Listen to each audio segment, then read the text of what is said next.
No. I've actually written that one. F it. We're going live. We're doing it live. Going live. Live from Studio 8. That too. In Rockefeller Plaza? All right, good evening, everybody. We're going to begin here shortly. Please ensure your cell phones are off or on vibrate. Council members, ensure your microphones are turned on. There she is. He was saying, like, it was almost like, something okay. Happened.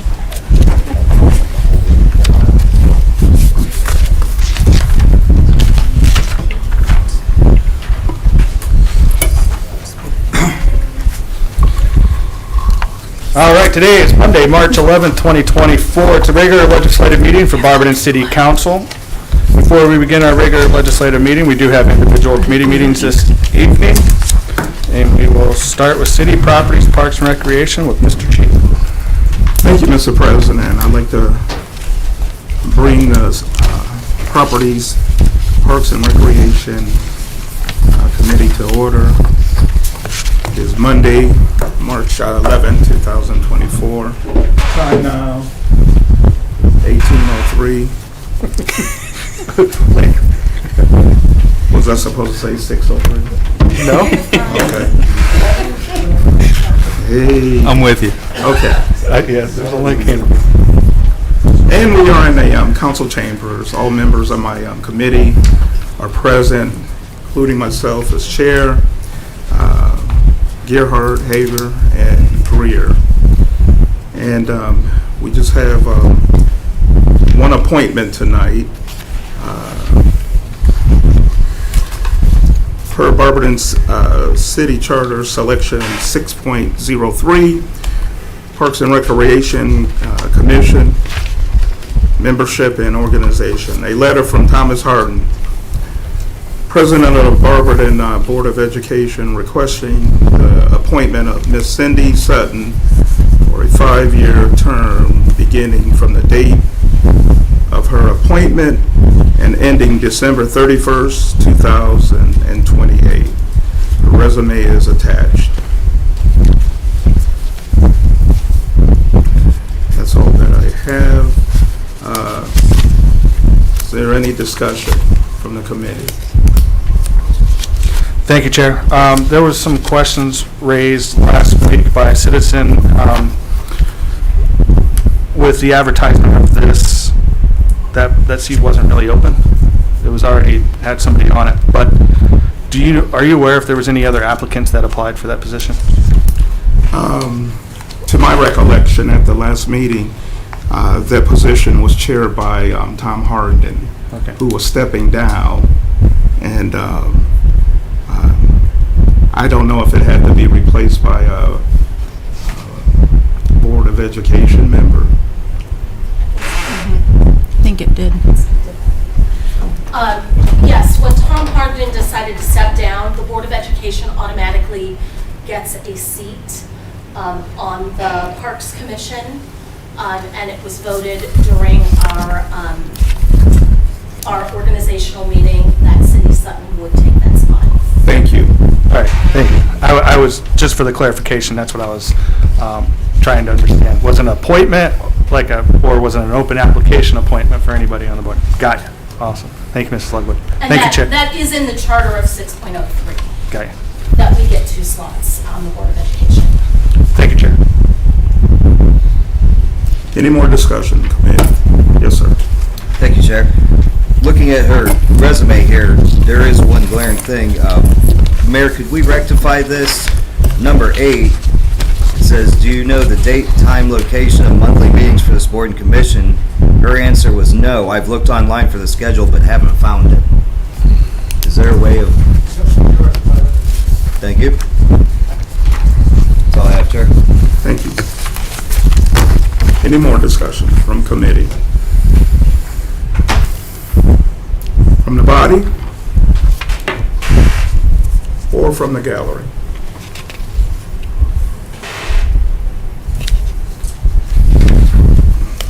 With that, I ask for a motion to adjourn. You need a motion to call for that. Oh, okay, I'm sorry.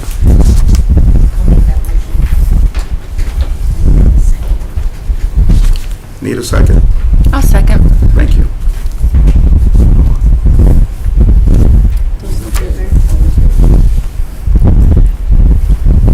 Let me write their names, give their names first. Okay. All in favor? Aye. All right.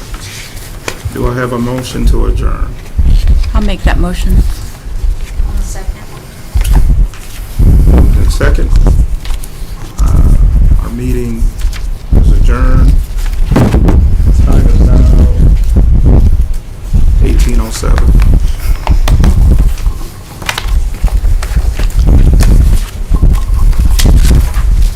Thank you, Mr. Cheatham. Next up is Public Welfare and Safety with Mr. Harris. Thank you, Mr. President. This time I'd like to bring the Public Welfare and Safety Committee to order here in council chambers. It's March 11th, 2024. I'm present as chair. Co-chairs Mr. Cheatham. We also have Ms. Gerhart and Mr. Greer present. We have no request for legislation, no pending legislation. Miscellaneous, I'd like Ms. Miller to come up and talk about a meeting she had. I will be glad to, except I did not bring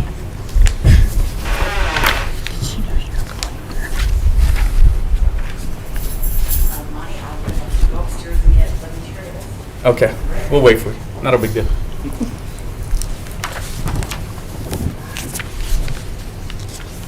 Talk about what she's going to talk about. It's a meeting she had with the Attorney General in police training. We didn't get in depth on it, but that's what she's gonna discuss a little bit. She was gonna do it last 2 weeks ago, and it went to the wayside for the time being. So I saw her back here tonight, kind of refresh my memory a little bit.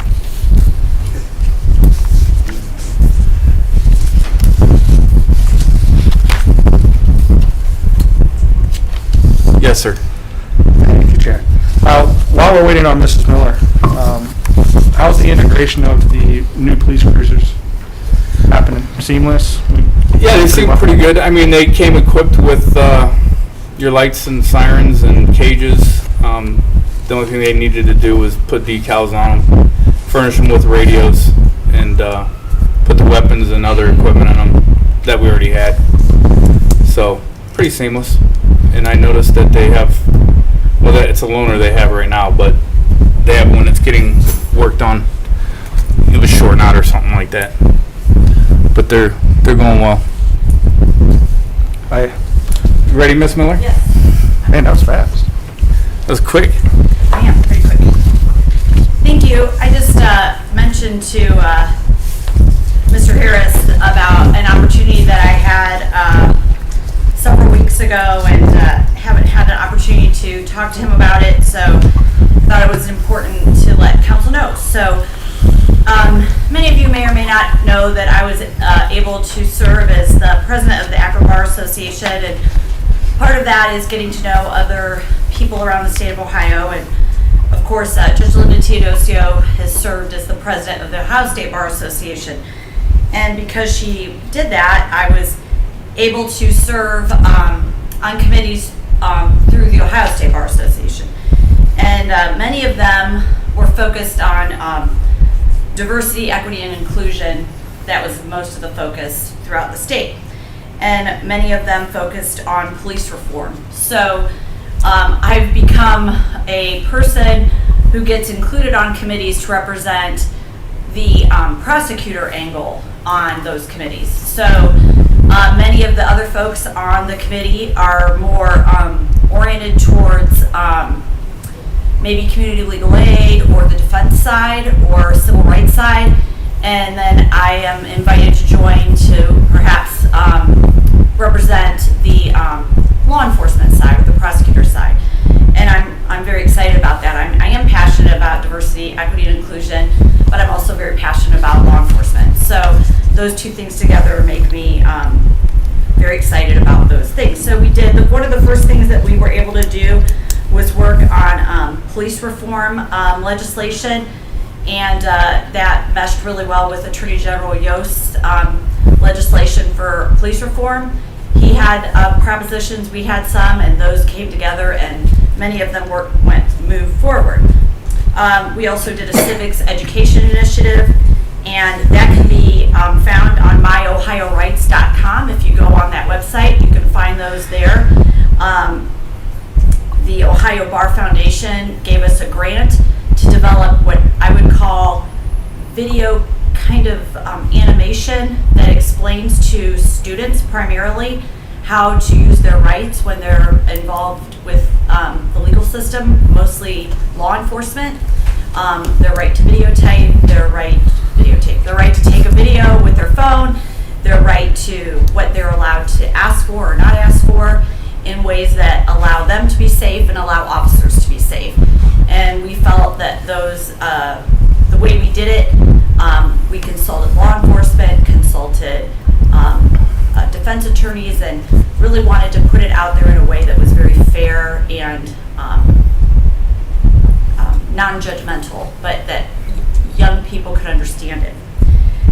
Then Judge Ian Wilson from Southern Ohio became the bar president, and I was again asked to be on the Indigent Defense Task Force, and that was because of my role as bar president at that time. As you may or may not know, Summit County is really looking at how they provide indigent defendants with representation throughout the county, trying to explore ways to do that differently maybe in Summit County. Haven't really come to a lot of conclusions, but we have statewide issued a report on that. And we talk a lot about the graying, G-R-E-Y-I-N-G, the graying and shrinking of the bar of lawyers, not the bar of drinking, the bar in the state of Ohio, talking about the crisis in some rural counties. Judge Wilson is from Southern Ohio. In his county, the county is has about 25,000 people in the county. He talks about having only maybe 3 criminal defense attorneys throughout the county, and what does that mean to the citizens of that county? How are they able to obtain representation if they're accused of a crime? What does that mean? How are they represented properly compared to a defendant in Summit County or Cowga County or Hamilton County? What does that look like for indigent defendants? And how is that fair representation throughout the state of Ohio? And just exploring that as lawyers and trying to pour our knowledge into that and looking at that. And so we issued a report on that, and our association worked with the legislature on trying to craft solutions to that and what we think would be fair and equitable. Then most recently, I was asked to serve on the Advisory Council for Diversity and Inclusion. And it culminated on being one of 5 attorneys invited to meet with Attorney General Yost and the senior leadership team to discuss the training of law enforcement officers in the state of Ohio. And I have to tell you that in my 16 barely plus years as the law director for the city of Barberton, it had to be one of the most exciting things I've ever been involved in. There was just me and 4 other lawyers in the room with the Attorney General and the senior leadership team, and they primarily practiced on the civil side. I was the only prosecutor in the room, and because of Chief Morber, I was exceptionally well prepared to be sitting there. He gave me all my talking points. Although I was familiar with some of them, I was much more well prepared to be sitting in that room because of him. And we were able to talk about things that Chief Morber has been very much involved with as a chief. And we talked about ways that he believes are very important for training for police officers. And we talked about what gets measured gets funded, right? So if you have ways to measure training, that's how you fund training. And then we also talked a lot about how training in Summit County, or we call it the Metro 8 in Ohio, right? Youngstown, Cleveland, Akron, Toledo, Columbus, Dayton, Cincinnati. There's 8. I might have Canton, I was Canton. So we talk about that as the Metro 8. And so a lot of times when you're policy making, you think of those 8 groups. And of course, that's what our referential point is up here, right? Well, how does that affect that? Well, frankly, that's a very, population-wise, of course, in Ohio, that is super important. But the fact of the matter is, how policing is done in those Metro 8 areas is not realistic, and how policing is done in a county of 25,000 people, right? That's not at all applicable. There are counties in Ohio where the entire sheriff's department might be 15 people. And that's a county. And how does that policing work? If you took 3 deputies in a sheriff's department and sent them to training, you've taken off an entire shift of officers.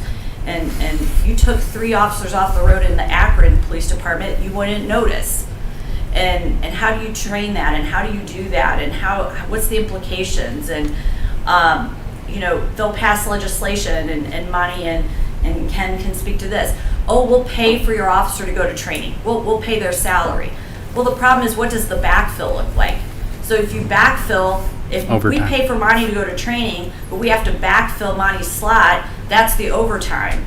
So you certainly paid for Monty to go to training, but you didn't pay for the backfill, which is the overtime. And I don't think legislatures have bad intention. I just don't think they understand the operational impact. And so for a big department like Cleveland, that operational backfill doesn't occur. They have enough officers to cover that. But for a mid-sized department, which Barberton is a mid-sized department in the state of Ohio, that backfill occurs. But you go down to a smaller department, like a New Franklin, which is in our jurisdiction, or even smaller, like New Franklin probably would be even smaller. That's absolutely, you can't, it's very difficult to function for them. So we asked for a dedicated funding source. We asked for coverage issues. We talked about scenario-based training. We talked about the Ohio Collaborative, CALEA, Lexipol, and ICAP.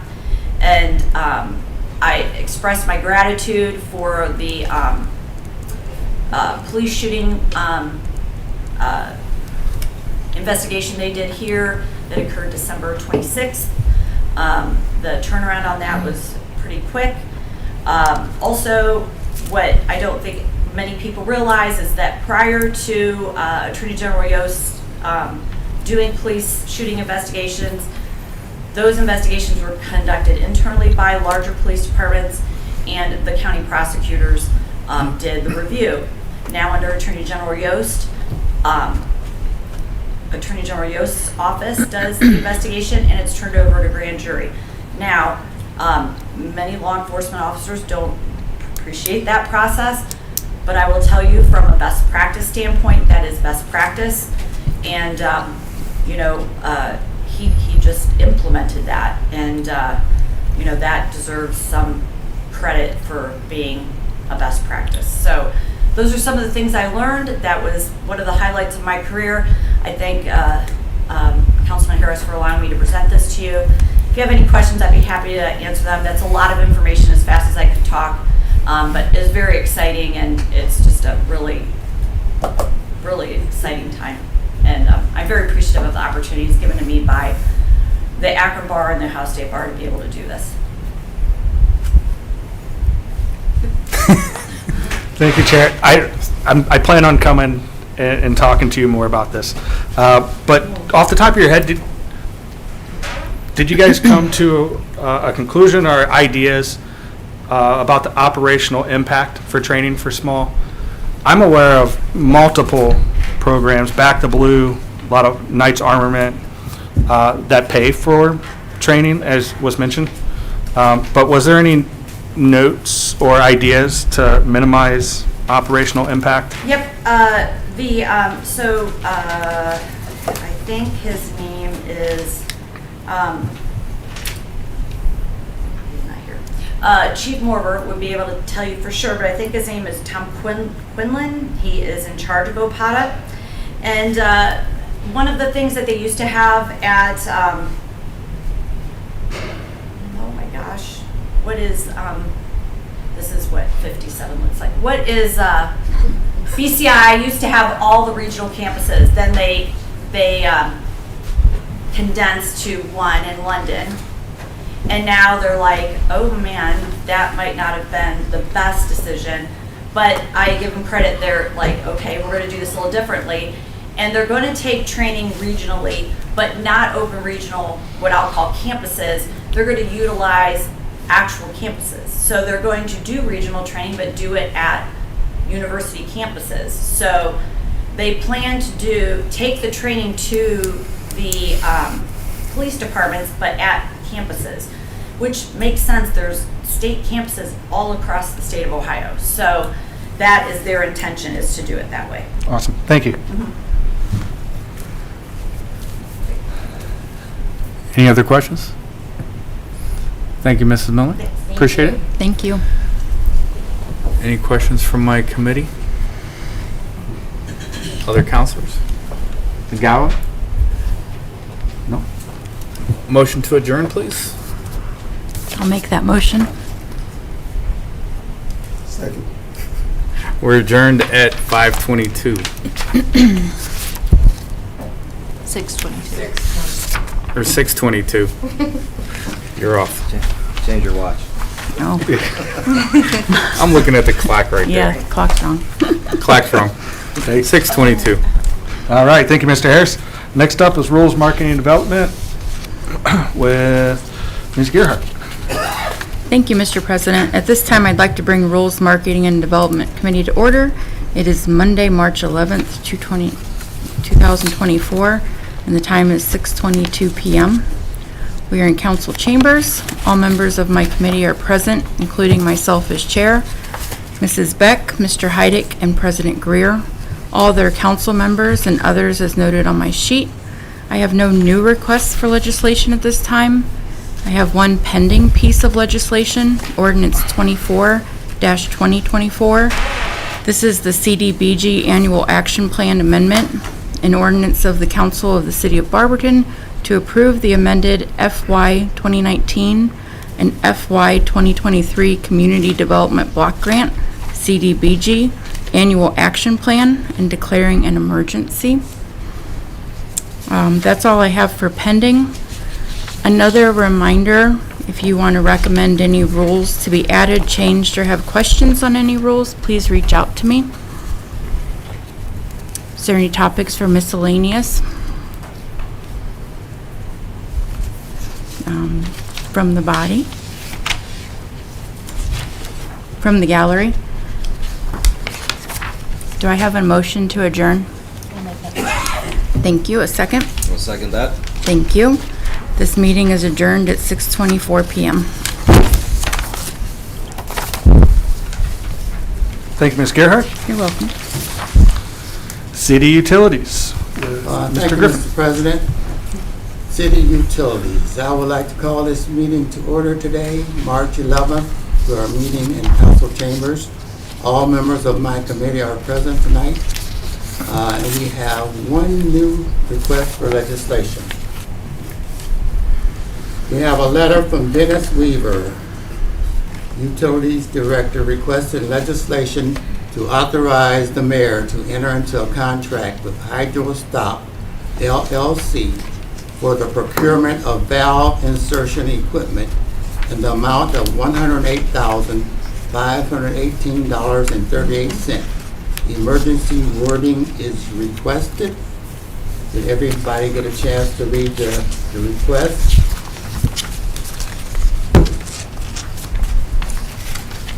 What this is this piece of equipment is, usually we apply for this, we hire it out or, farm it out, and somebody comes in and do it for us. By us buying this equipment, we can do it in-house and it will save the city money. So, is there any questions or comments from the gallery or? I think this piece of equipment is test for pressure and leaks, I think. Is that right, Mr. Theoducky? Mr. Shreve. Mr. Shreve? Yeah. So what this equipment is actually, so this is going to replace some of our old aging equipment. So we do currently have a older, outdated valve insertion machine. So what this does is where there are no valves. So if we get into a neighborhood and we've got broken valves don't work, we can actually use this to install a valve in a live water line. So it allows us to shut a neighborhood off in an emergency situation without having to completely depressurize a large-scale area. So it'll minimize our shutdowns is what it'll do. So, any other questions? I mean, we've done some extensive research. It's a company that works just like a live tap. Without getting too deep into the weeds, a live tap is when you want to put in a brand new water line. You can go dig up an existing water line. You turn the T on its side, you tap through it with a valve on it, and then you run your new water line. What this equipment does is it stands that T on the top. You're going to tap down through the water line, and then you're going to insert a valve cartridge that allows you to turn the water line on and off through that same style of T. So it kills two birds with one stone. We can do live taps through the side, and we can install valves through the top. So it's a piece of equipment that serves a dual purpose. So. Thank you, Mrs. Reed. Thank you, Chair. Is this just a ordinance to preemptively order this? Wasn't this part of the budget that hasn't passed Already yet? on the budget. So what we were doing, so there was actually some funding available last year. We tried to put together and purchase this equipment out of last year's budget. Okay. We ended up running out of time. Our consultant got the package put together. We received the bids, and we just weren't able to get it done. Well, I believe there's some procurement laws that we only have so long for them to hold that price. So what we're trying to do is act to get them to retain that price rather than push it out and then have to rebid the job. Okay, so this amount was taken out of the budget that hasn't passed yet, is what I'm getting at. Is that correct? Yes, I think so. There has not been any money taken out of the budget. Right, I'm guessing what I'm saying. It's in the This budget is, for this year. correct. All right. All right. But I Thank have a you. question, does that mean that $108,000 is not, we're not sure on that? Kind of sounded like, And so, I mean, you guys are the budget's in your hands right now. but you were saying you want them to hold that price? The price, yes. So we got quotes for a piece of equipment. Okay, so that price is good. When somebody provides you a price for a vehicle, it's good for 30 days. Right. What we're wanting to act on this bid package for the price that it's set. Okay, we're not outside of this price is good until, No. okay, I sounded like it for a second. All right. Yes. No. We are not yet. No. Okay.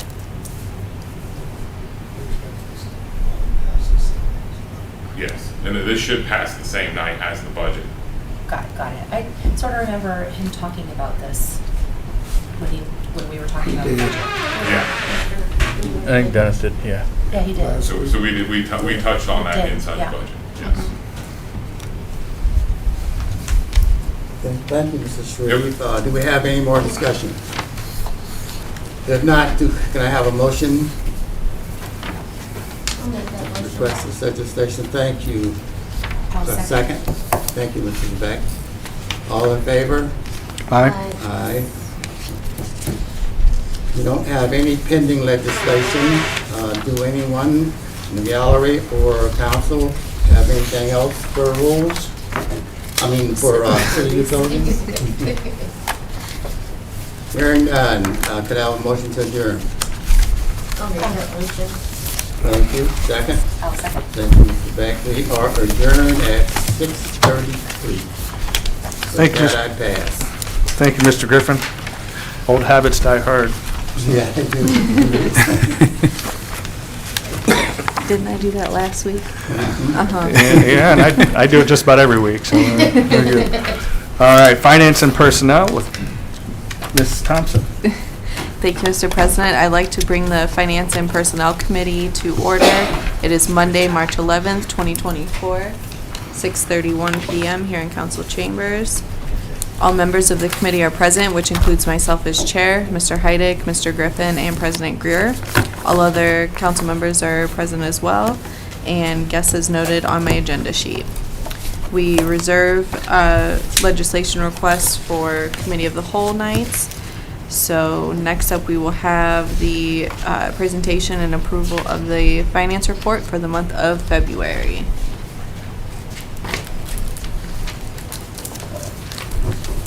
Thank you. I'm going to start with the health insurance fund. For the month of February, our revenues were about $427,000. Revenue or expenses just under $397,000. Puts an unexpended fund balance of $1.8 million.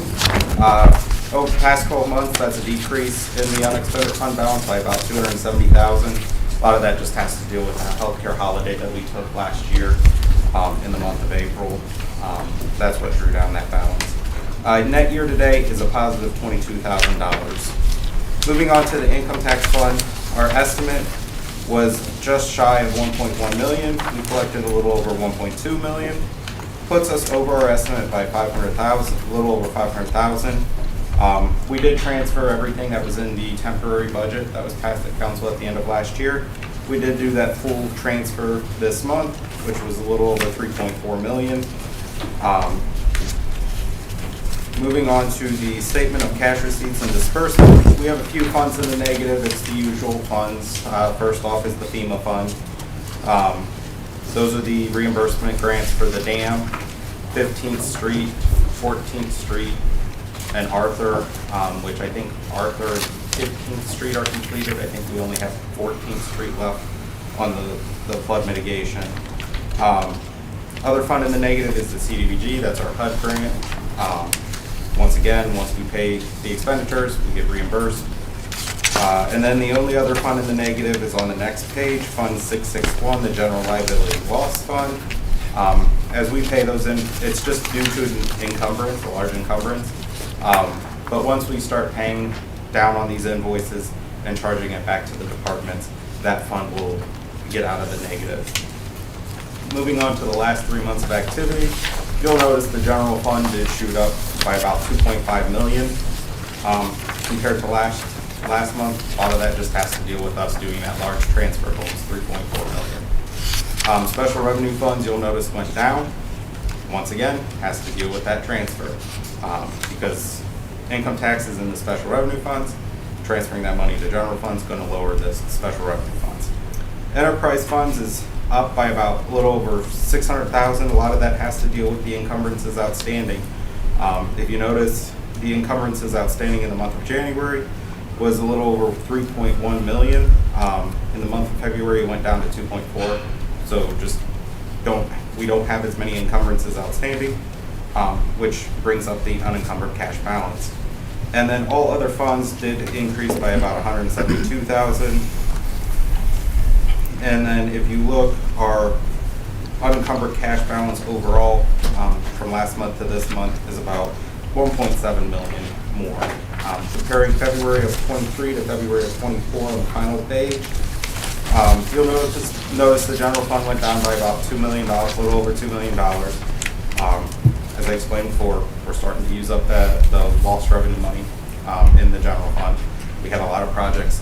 We did a lot of projects last year that use those funds. Special revenue funds is down about $6 million. Once again, just a lot going on with those ARPA funds, using them up. And not only that, if you look at the disbursements from February of last year to the February this year, that's up by about $3 million. So timing of paying of projects is another thing coming into play here. Enterprise funds, you'll notice, went down about $600,000. All other funds is up by about $200,000. And if you compare the unencumbered cash balance from February last year to this year, it's down by about $8.5 million altogether.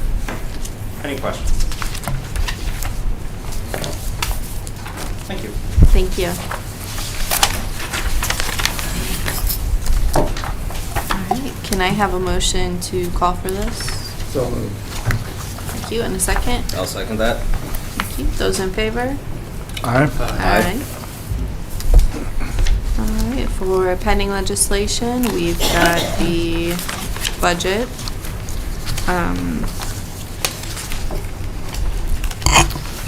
Also,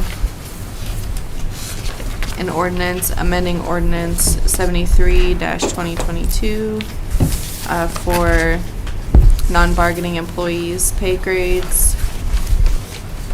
Are there any comments or questions about this one? Now that Mrs. Eisman's here. Yeah. Mrs. Gerhart. Yep. Hi. Could you better explain questions 3 and 4, or points 3 and 4?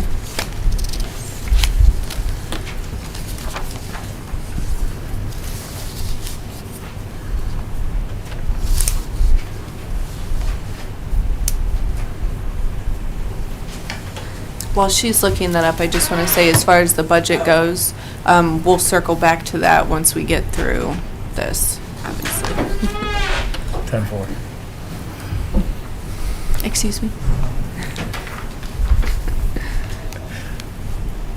Okay. So Mrs. Gerhart wanted me to explain point 3. So currently, the way the non-bargaining procedure is, we have 9 pay grades. And if you're in pay grade 7, 8, and 9, you can be hired up to step 6 in those steps. So we have 9 pay grades, 9 steps. 9 pay grades, 9 steps going down. It's 9. It is, so, okay. So 9 pay grades, 9 steps. If you're in pay grade 7, 8, and 9, we are allowed to hire an employee and pay them up to step 6 in those 3 pay grades, okay? What I was asking for is for the other pay grades, the ability to, if they're hired at any other, they have to start at step 1. It is so hard to bring in someone at 1 solid wage and not have some sort of flexibility, whether based on experience, education. So the request was to hire the other pay grades up to step 4 without council approval. So in addition to that, we can also come to council in pay grades 7, 8, and 9 and present to you and ask to be able to pay them in a higher step in 7, 8, and 9. And again, we would request that again for all the other pay grades for 5 and higher. Okay, and then for number 4. So if this passes, we have people that have been hired in the past couple of years, and this is the time frame I chose because I want the ability to be able to adjust for those that have been here, to be able to be paid up to step 4 if the appointing authority so chooses. So I did January 1, 2021 because anyone hired before that time is already at step 4. Okay. So, yeah, Jeremy kind of explained, so it Okay. helps bring in people, like if you have more experience, you can Right. start, and the pay would reflect that better. It is. It will definitely help, with recruiting and retention. Okay. So, and also, so council is aware, when you're hired in at whatever step it may be, you have to stay in that step for that many years. So if you're hired in at a step 4, you have to be in that position for 4 years. Before you'll go to you, 5? Yeah. Okay. And then, so advertising it for more experience, just not having to bring it to council is how you can advertise it that way then? Okay. Okay. Any other questions? Go ahead. Oh, whoever. I'm sorry, you can't see. Thank you, Chair. Thank you, Director. For that retro payment, what's the estimated number of employees that would be bumped up to step 4, if you know that, and what would be the revenue or the expenditure for that increase? I gave those numbers to Mr. Flaker to, if everyone would be put at the maximum. I don't have that figure with me right now. Just so we're aware, there's no retroactive. So just be, once it passed, the next pay, it's gonna be moving forward. but I haven't submitted to the appointing authority to determine what step they would put those. I believe that, just off the top of my head, I think there's five or six individuals that this would affect. Thank you, Director. Thank you, Chair. And Mrs. Hager As as far well. as like more experience, are you looking more for just like work experience in that field, or are you looking more for like college degrees? It's typically either or.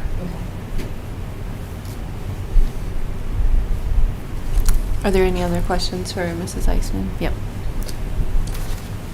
So would these pay grades or the years, the steps, would they coincide with what we see on the AFSCME steps? Like No. the higher at 1 year, step 2 is 1 to 3 years? No? No, their contract is different, and I don't Right, have that but with me. I supplied that to you via email. They only have 5 steps. Ask me. Okay.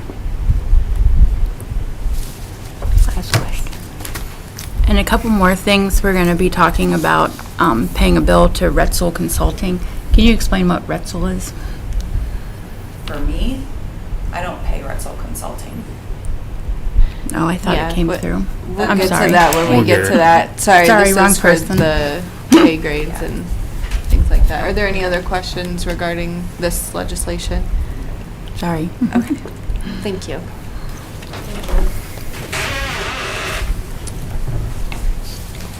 Okay, next up, ordinance 21-2024. This is to authorize payment for the direct indictment program in the amount of $21,000. Are there any questions regarding this piece of legislation? Okay, moving on. This is the one that Mrs. Gerhart was talking about. An ordinance authorizing the Director of Finance to pay an invoice totaling $3,333.33 to Retzel Consulting Solutions. This request was made by, this would be our finance director paying this, so I believe Jeremy, Mr. Flaker would be able to answer that Thank you. question for you.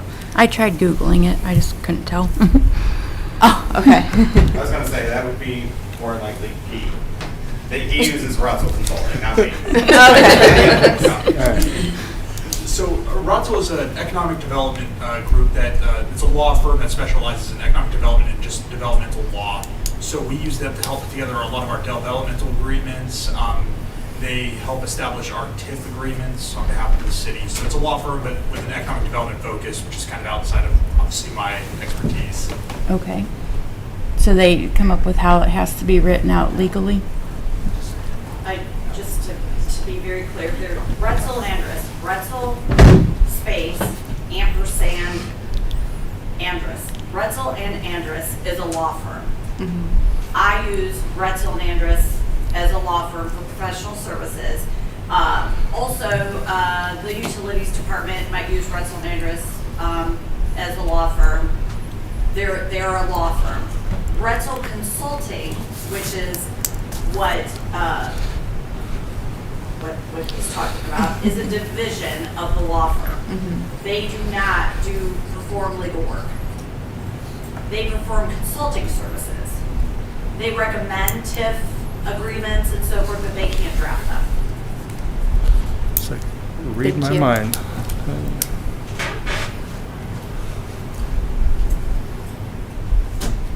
So for example, what they might do is say something, this might be a great opportunity for a TIF, or this might be a great place to put in a, I don't know, Pete, help me out, like something, this is so not my wheelhouse, but things that solve problems that Pete can identify. Like this would be a great place to do this or that, right? That's what consultants do, right? And then what would happen is those consultants would go to the attorneys and they would help draft the documents They're separate. They're separate companies, just like many companies have different divisions, Okay. but they are separate. Does everybody else know what a TIF is? Because I don't. Tax increment financing. Thank you. You're learning. I'm writing it down to learn. Are there any other questions regarding this piece of legislation? Thank you, Mrs. Miller. And Mr. Worsler. Okay. Next, we have resolution number 25-2024. This is for commendation for the varsity boys basketball team. Are there any questions or comments?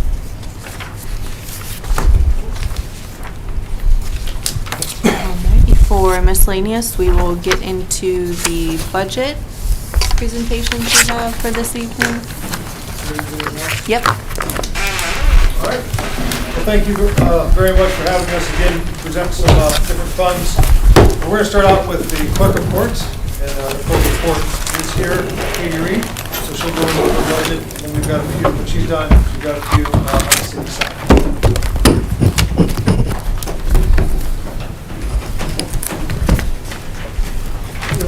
Hi, my name is Katie Reed. I'm the new clerk report I took over last summer for Judge Stevenson when she was sent down the hall.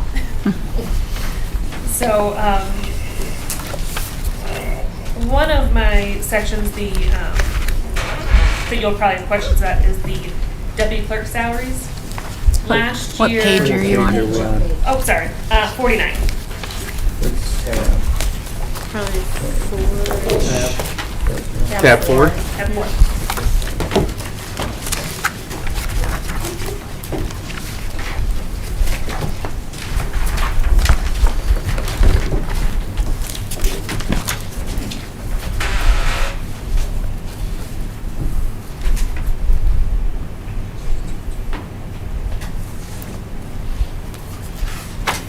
So last year, Judge Stevenson had budgeted $528,000 for our deputy clerk salaries. That we only ended up using $472,000. Part of that was because when she became judge and I took over, my chief deputy had been the previous supervisor, so that seat position had been left open then while we hired. We also had, we were not fully staffed last year. We kept having, because people were leaving for more money, as Jamie had mentioned. So with the new year, I had spoken to Jamie probably last fall and was talking about, the city's pay rates. Where were we in terms, in comparison to that. So this year, I've really lined up my office more with what the city starts at. We were only starting our deputy clerks at about $15 to $16 an hour when you can go to Target and make more than that. So we increased those to a step 1 on the city's pay scale. And then this year also, we're not going to start the year out. Well, as of now, I have 2 more people starting by the end of the month, and that will get us fully staffed. So while last year we had vacancies throughout the year, this year we will be fully staffed. So with bringing salaries up to the city level and being a little bit more competitive there and having every office or every position filled, we're at the $570,000. So what is that per hour then? We're starting at $19 an hour.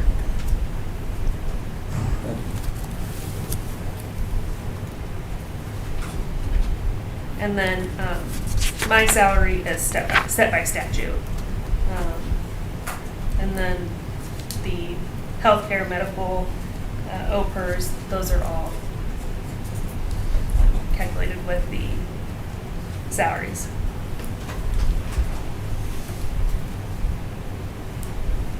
Do you have any questions on any of that? Did you get your website fixed yet? Oh, so we, yeah, we had council approve that. I don't know if you've tried going on our website. It's, you can't search a record without having to manipulate the HTTPS. So we have started getting the template and the design of the website down. So hopefully it won't be too long. Pension Associates, that's our case management system, they're going to be the ones that are building, and they will run it. So right now that it's broke, it's our IT department trying to get with our case management system, and it's them. So it's a big back and forth, and trying to get one level to work with another level. So there's a lot of incompatibility. Cool.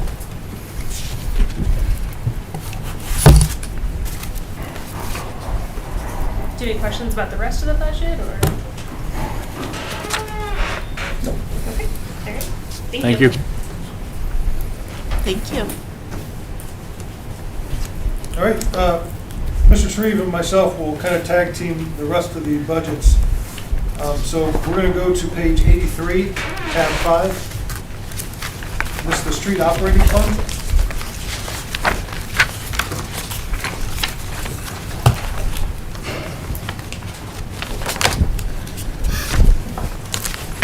So this is the general operations of the street department.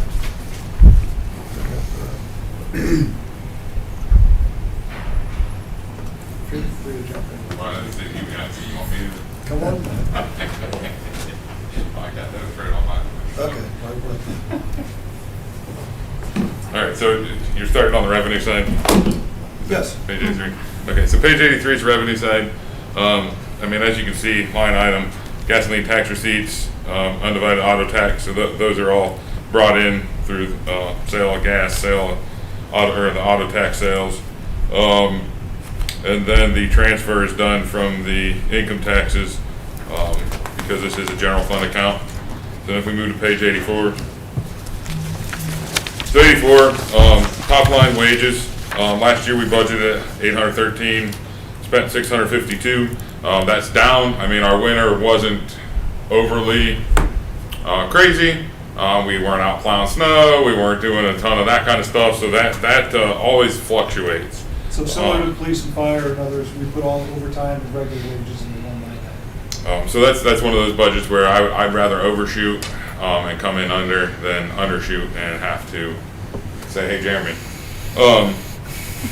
And then our seasonal wages, bumped them up a little bit. Last year we increased that. We still only use a portion of the budget. We're always happy to get some seasonals in here to help out the parks, leaf season, around town, with our guys to supplement the work that we do. Moving down through the rest of the professional services, those all pretty much stayed the same, line item for line item. Any questions on professional or personal services there? Okay, so moving into operations and maintenance. Going down through those have pretty much stayed the same from year to year. There is a increase in motor maintenance supplies. That's just the cost of repairing our equipment and making sure we keep stuff on the road. Our salt cost, you can see that we budgeted 187 last year. We didn't spend quite that because, again, winter being mild, but we still commit to 2,250 tons of salt. So we still have to be able to cover that amount if it is necessary. So the actual cost per ton went down a little bit. So that's why we adjusted that budget down by 6,000. Yeah. So we commit through CUE. I think we kind of talked about that. That was I think we passed some legislation early on, and that's a Community University of Education, COG, Council of Government. So 2 years ago they changed. They were originally just CUE, and it was started by University of Akron, University of Kent, and several other cities. It's kind of migrated more towards the Council of Government side, so there's a lot more government entities that are involved now. We actually are looking at expanding into Stark County. I'm an executive member on the council, and so we're looking at expanding into Stark County, which is going to bring in another almost 40 communities. So that'll hopefully help drive our costs down. We use that for purchase of fuel, we use it for purchase of salt, we use it for purchase of vehicles. And then, let's see, street repair materials, 92,000. We budgeted 90 last year, spent 81. We kind of try to keep it right there. Those are the materials that our guys use to patch potholes, do cold patching, make sure that our roads are maintained as passable as we can with some of the adverse conditions. Gasoline and oil, 65,000. Again, that fluctuates, especially depending on the winter, how much trucks have to be on the road, what kind of work we're doing. Any questions on page 84? Can we go back up to the personal services? You kind of moved on there kind of quick. I had some questions about the clothing reimbursement stuff. Okay. What? So clothing reimbursement, that's set by per contract.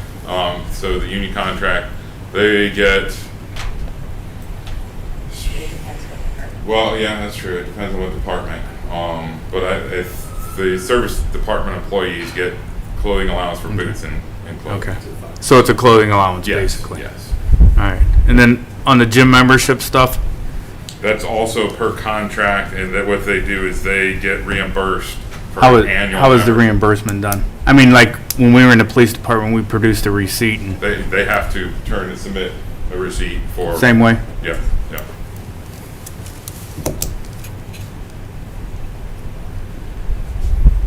That's the only two questions I had. Okay. Anything else from anybody on page 84? Yes, Rebecca? We kept street painting pretty high and didn't spend a lot last year. We're anticipating painting, probably with all the road work being done? Lines and stuff. So with street painting, that number actually does seem fairly low, but we do go out to bid. So what we'll do is we'll look at certain roads and we'll go out to bid. And again, not knowing the exact cost, I would hate to go out to bid. Yeah. I know we're looking at some longer stretches of road. We also use some permissive funds to help with long line painting. So if we're doing permissive roads, we won't use as much of the street budget as we will the permissive funds, because permissive funds are actually a tax that's collected. So if I can use those funds and save some general fund, we won't use as much out of the street portion of the budget. Yeah, you can tell you did a lot in 2020, so it makes sense to keep it at 8,000. I just wondered. Yep, no, like I said, if I can use permissive funds and they're permissive roads, we'll use them from that first. Does that cover like our guys doing like the crosswalks and stuff like that? That would, paint supplies I stuff? would say that's gonna come out of, paint supplies more than the street painting. The street painting probably. You're talking about the long route stuff. Long line on stuff. that. Long line. That we would contract out. Any other questions on 84? Page 85 is some of the street department capital. So the $137,457, that we're looking at buying several pieces of equipment. So one piece is a skid steer, which will run our asphalt grinder. We did a lot of repairs in the south end last year. We actually we rented a machine and we used ours in tandem to grind, and then we've got a broom to sweep. So the guys really enjoyed that. They did a great job. They got a lot of stuff done. So we're looking at adding another skid steer to our arsenal so we don't have to rent one. And it'll run our grinder, it'll run all the equipment that we already currently have. So we use that in the Elson Point area, and then we also do a lot on Fairview Avenue between 5th Street and State Street. If you remember seeing some of those long stretches are kind of stripped area. We did that in-house. And then there will be an equipment trailer, which is needed to haul the extra skid steer and the equipment around. And then we're looking at sharing a portion of an asphalt roller. Our current roller that we use, it's still functional, but it's pretty antiquated. And we're looking at sharing that purchase with utilities, so water and sewer, because water and sewer, they dig the cutouts out of the streets. And so, I mean, we need to do those repairs in the road because of utilities issues, so why not share the cost? And I have then a the next question line, the about vehicles that. line. Sorry, real quick. This equipment that you're talking about, will that help with, for example, what we have going on Worcester Road West now, how loose all of those patches are. I mean, when you drive even slowly, it's just flying everywhere and kicking it all right back up. So a lot of that is just the pure condition of the weather. It's a perfect storm. It's the weather, it's the patching of the potholes, and then it's just the nature of asphalt itself. Okay. When you're patching a hole, you try to roll it in and compact it as best as you can, but what happens is it kind of mushroom caps over the top. Well, everything that overlaps on the outside of that can be picked up because it's a real thin layer, so it's picked up easily by the tires. What'll happen is when we grind it out, so you grind it out and you create a square hole with square edges, and then you fill that in, and yes, it will help this will with help situations like that. Is what we are doing on Worcester Road. That's going to be done with this equipment probably. So it's I'm just more- saying it'll help avoid situations like that. in because yes, that if is a used mess. properly. Yes. Okay, And I'm in then, favor. Monty, you have something? Since we're still on the capital part here. Well, yeah, I was going to move to the next line. So next. Oh, line, go ahead. Go ahead. 45,000. I'll wait till you get done. Okay, so the 45,000 is for a pickup truck. So and that's to be honest with you, I don't remember which one it's going to replace, but the equipment is aging down there at the street department, so it's nice to be able to is it a 1,500? Okay. It's just a regular pickup truck. Yeah. So what I believe is going to happen is, so we actually have superintendent that drives a 3/4 ton around. That while we don't necessarily need a superintendent in a 3/4 ton pickup, it would be better pulling a trailer, paint trailer, or being part of the fleet. So we're going to look at downsizing into 1,500 so that we can better utilize our equipment. Did I answer anything? I'd say, do you have another question? No. Okay. I was gonna say, because then below that is the debt service, and that's the capital lease purchases of our Right. 5-ton trailers. So. On our tour, Mr. Cheatham and I both have been here long enough and throughout the city. Let's talk about the tank barn, because we saw newer equipment sitting in there and you're still getting it weathered. What are we gonna do about the tank barn? So I mean, we've done a site study of that piece of land down there. I mean, ideally, we don't want anything in there that's of any value. Well, we have brand new leaf vacs in there, it looks like. Pretty new. Okay. Well, I mean, yeah. So I mean, that's probably. But we don't have any real plans currently with the tank barn, other than. Because it's been like that for 30 years at least. I mean. Yeah. So I mean, we've done a site study, looked at combining, building a central location. But again, I mean, we've got a lot of stuff going on in the city. Because personally, I mean, like Mr. Cheatham and I, when we were in there, it was like, okay, it just unsafe to us, and that's why we left. We walked out because obviously you don't know if that root's gonna fall in. Yeah, which is why there shouldn't be anything of value in that tank. There probably shouldn't be anybody in it, safety wise. Well, the attractive piece of the tank barn is, it does need to come down, and we've looked at that, but it sits on a very thick piece of concrete, because they brought tanks in. So it's very attractive, because then we build a structure around that, or incorporate that in some type of structure. You can park any piece of equipment that we currently have already on there, right? So, but the real issue, the building itself is just not modern for what Right. we need it for. So as Todd said, we did do a site study on both the utility department off of Snyder Avenue and the street department. There's a lot of efficiencies created if you put both of those, all four of those departments together under one roof. So not, muddying the waters or anything, but efficiencies after just putting everyone under one roof. The street department itself was built in 1935, 1936, and then utilities was probably closer to the 60s. And then they have obviously a newer building there that we saw, but like to get their sharing of equipment, their sharing of knowledge and all that. So we're working towards that. We've got a lot of the initial stuff done. It's just, it's on that list, right? How much is one of those? Was it clear span we talked about? Yeah, so I mean that's something that we're exploring right now too, because we would like to add some clear span storage to add treated salt to our arsenal also. So with what we purchased currently, it's all white salt. And white salt is good down to 15 degrees. Once the temperature drops below 15 degrees and your road temperatures really plummet, your salt stops working. So they sell a product called Clear Lane. It's part of our CUE bid. But right now, we don't really have a good place to store it. So we're looking into some ClearSpan. And like you and I talked, some of that ClearSpan could possibly be used to house some vehicles too. So, but no, that's definitely something that's being explored. Do you know how much a ClearSpan cost? Okay. I might have that information though. So my street superintendent, I believe, maybe has looked into it. So let me dig in my email and I'll get that information for you. If I have. Okay. And maybe a size of what we would be looking at. Yep. Let me dig, because I don't know if he's actually gotten to the point where we priced it, or if he's just looked at different styles and stuff like that. Okay. Thank you. Yep. Any other questions about capital? Just moving straight forward to page 86, the State Highway Improvement Fund.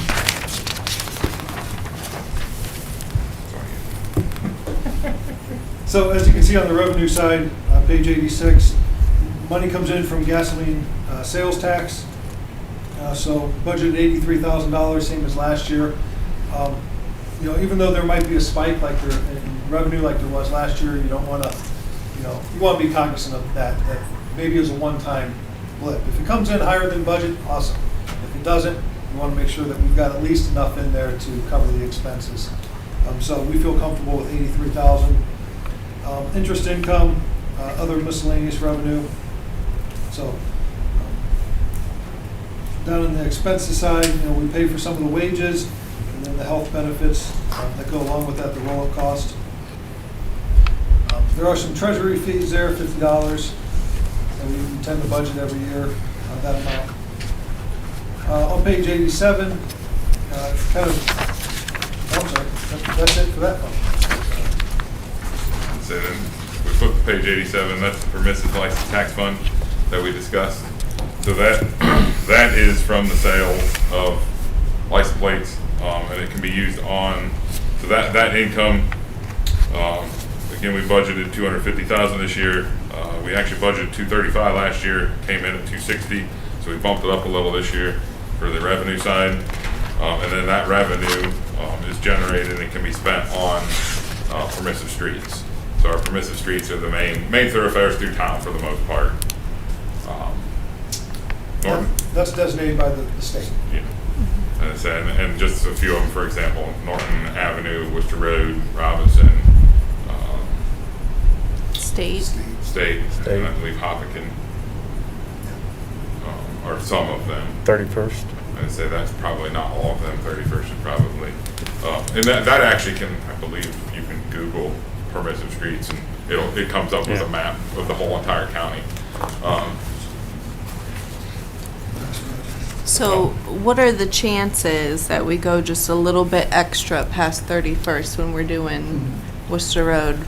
From Worcester Road, on Worcester Road West from 31st to Krantz. To, like, Taylor would be great.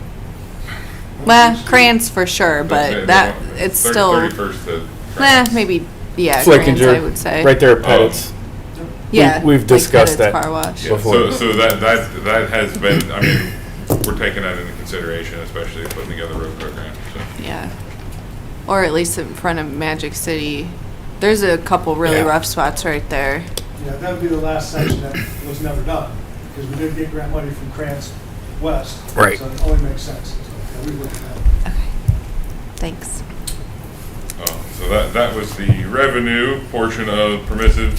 So if we go to page 88, that's the expenditures and capital section. So the expenditures, operation and maintenance at the top, professional services, so that includes our pavement management group. So they come in, they're the ones that they assess every street in town. So it's been given a score 1 to 5, and that's a lot of that's how we do our plan our paving for the future. Is that GPD? So it's actually done through a company called Pavement Management Group.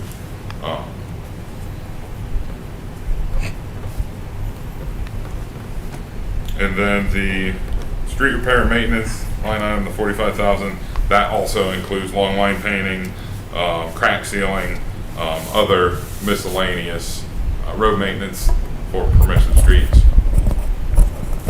Can include berming, linear grading, that kind of stuff on the edge of the road. Can we get a copy of that report when they finish it, or? The pavement management, Yes. yeah, I can send it. So what it is it's an ongoing. So I've actually Right. I've got the database. I can Okay. send you. It's got a score for every road in town. And then the 335,000. So that's infrastructure street repair. So that's part of the road program, which includes permissive streets. The one like I said, the ones that we were talking about, Robinson, 31st, Worcester Road, those types of projects.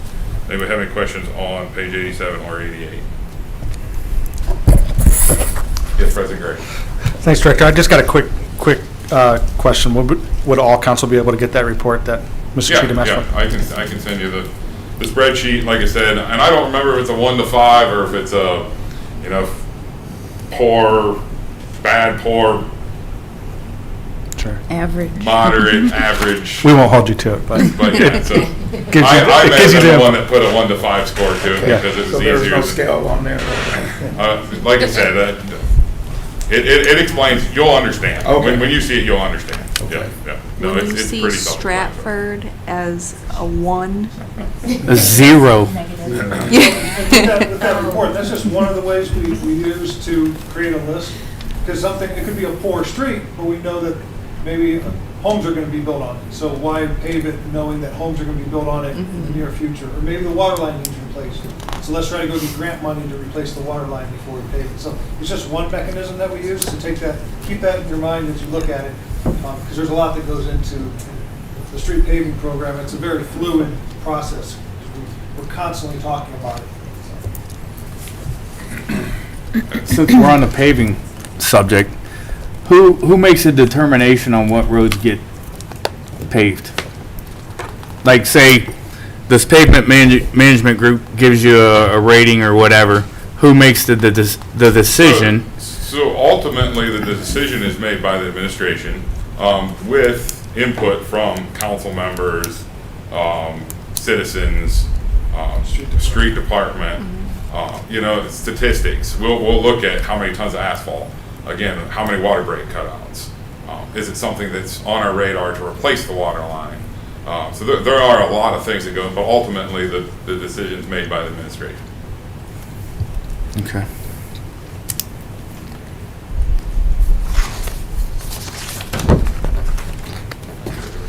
And I was going to say too. So one thing I like to say, and this is my coin phrase, is every road is evaluated every year.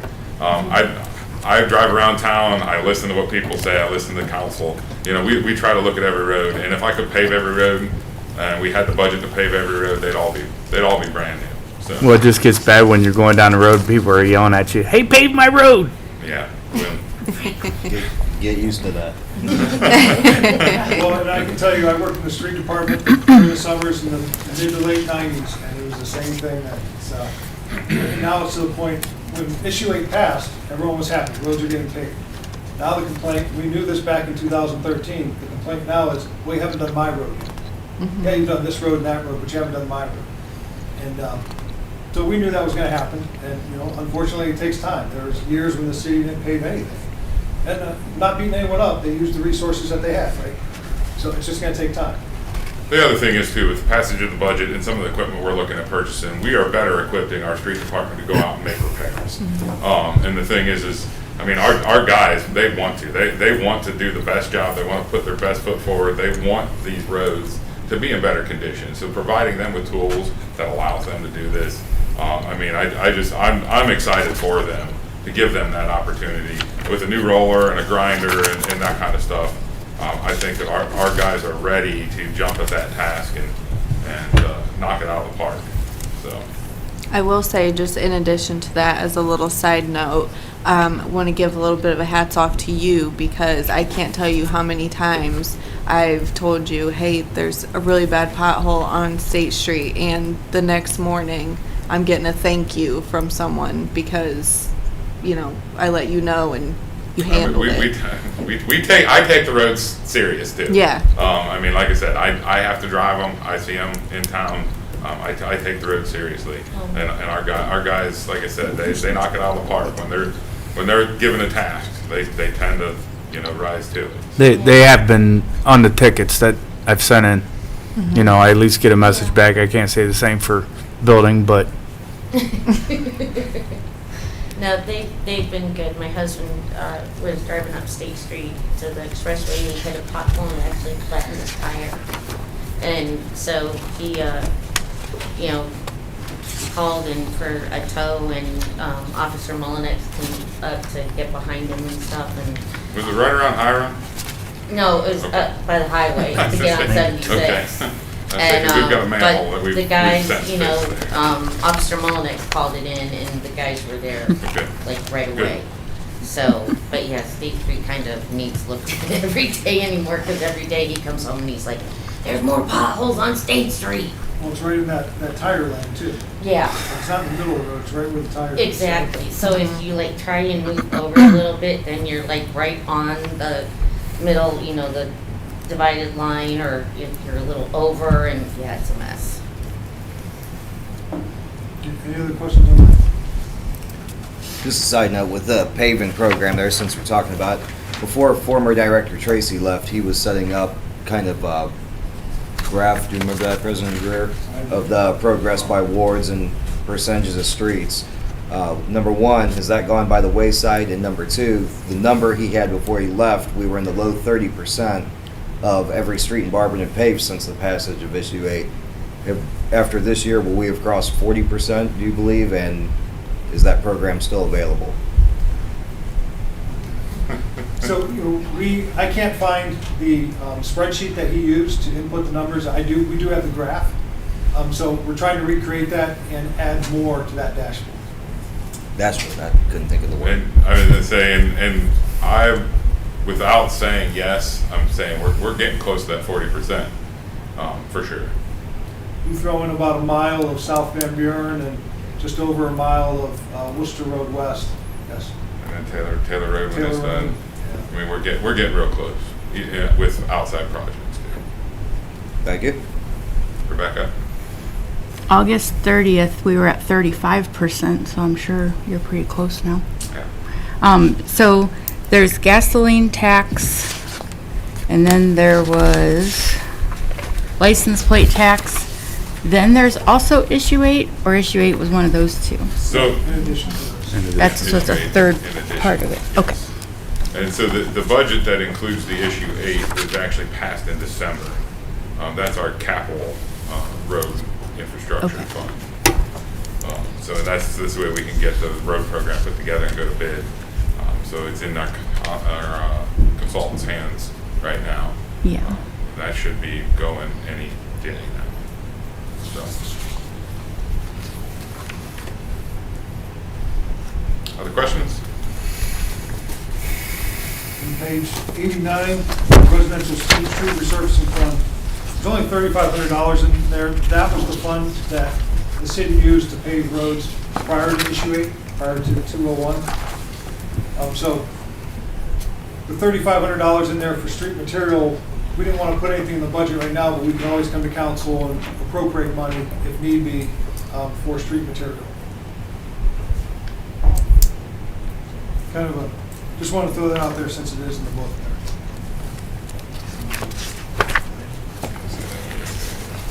So then we're going to skip around. If there's no other questions about streets. I just Yes. want to make sure I understood the mayor.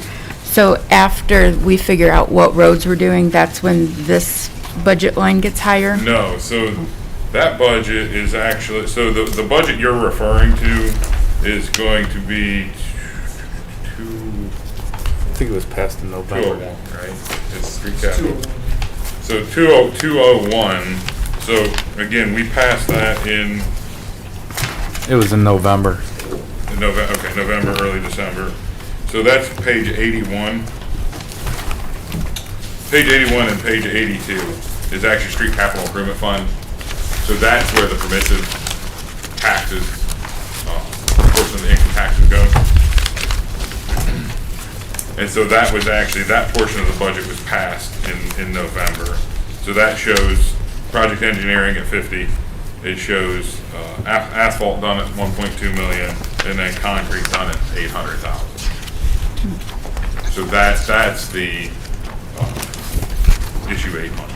Now go to the residential streets. And that'll be the residential, yeah, Okay. street resurfacing. Okay. Yes. Thank you. Yep.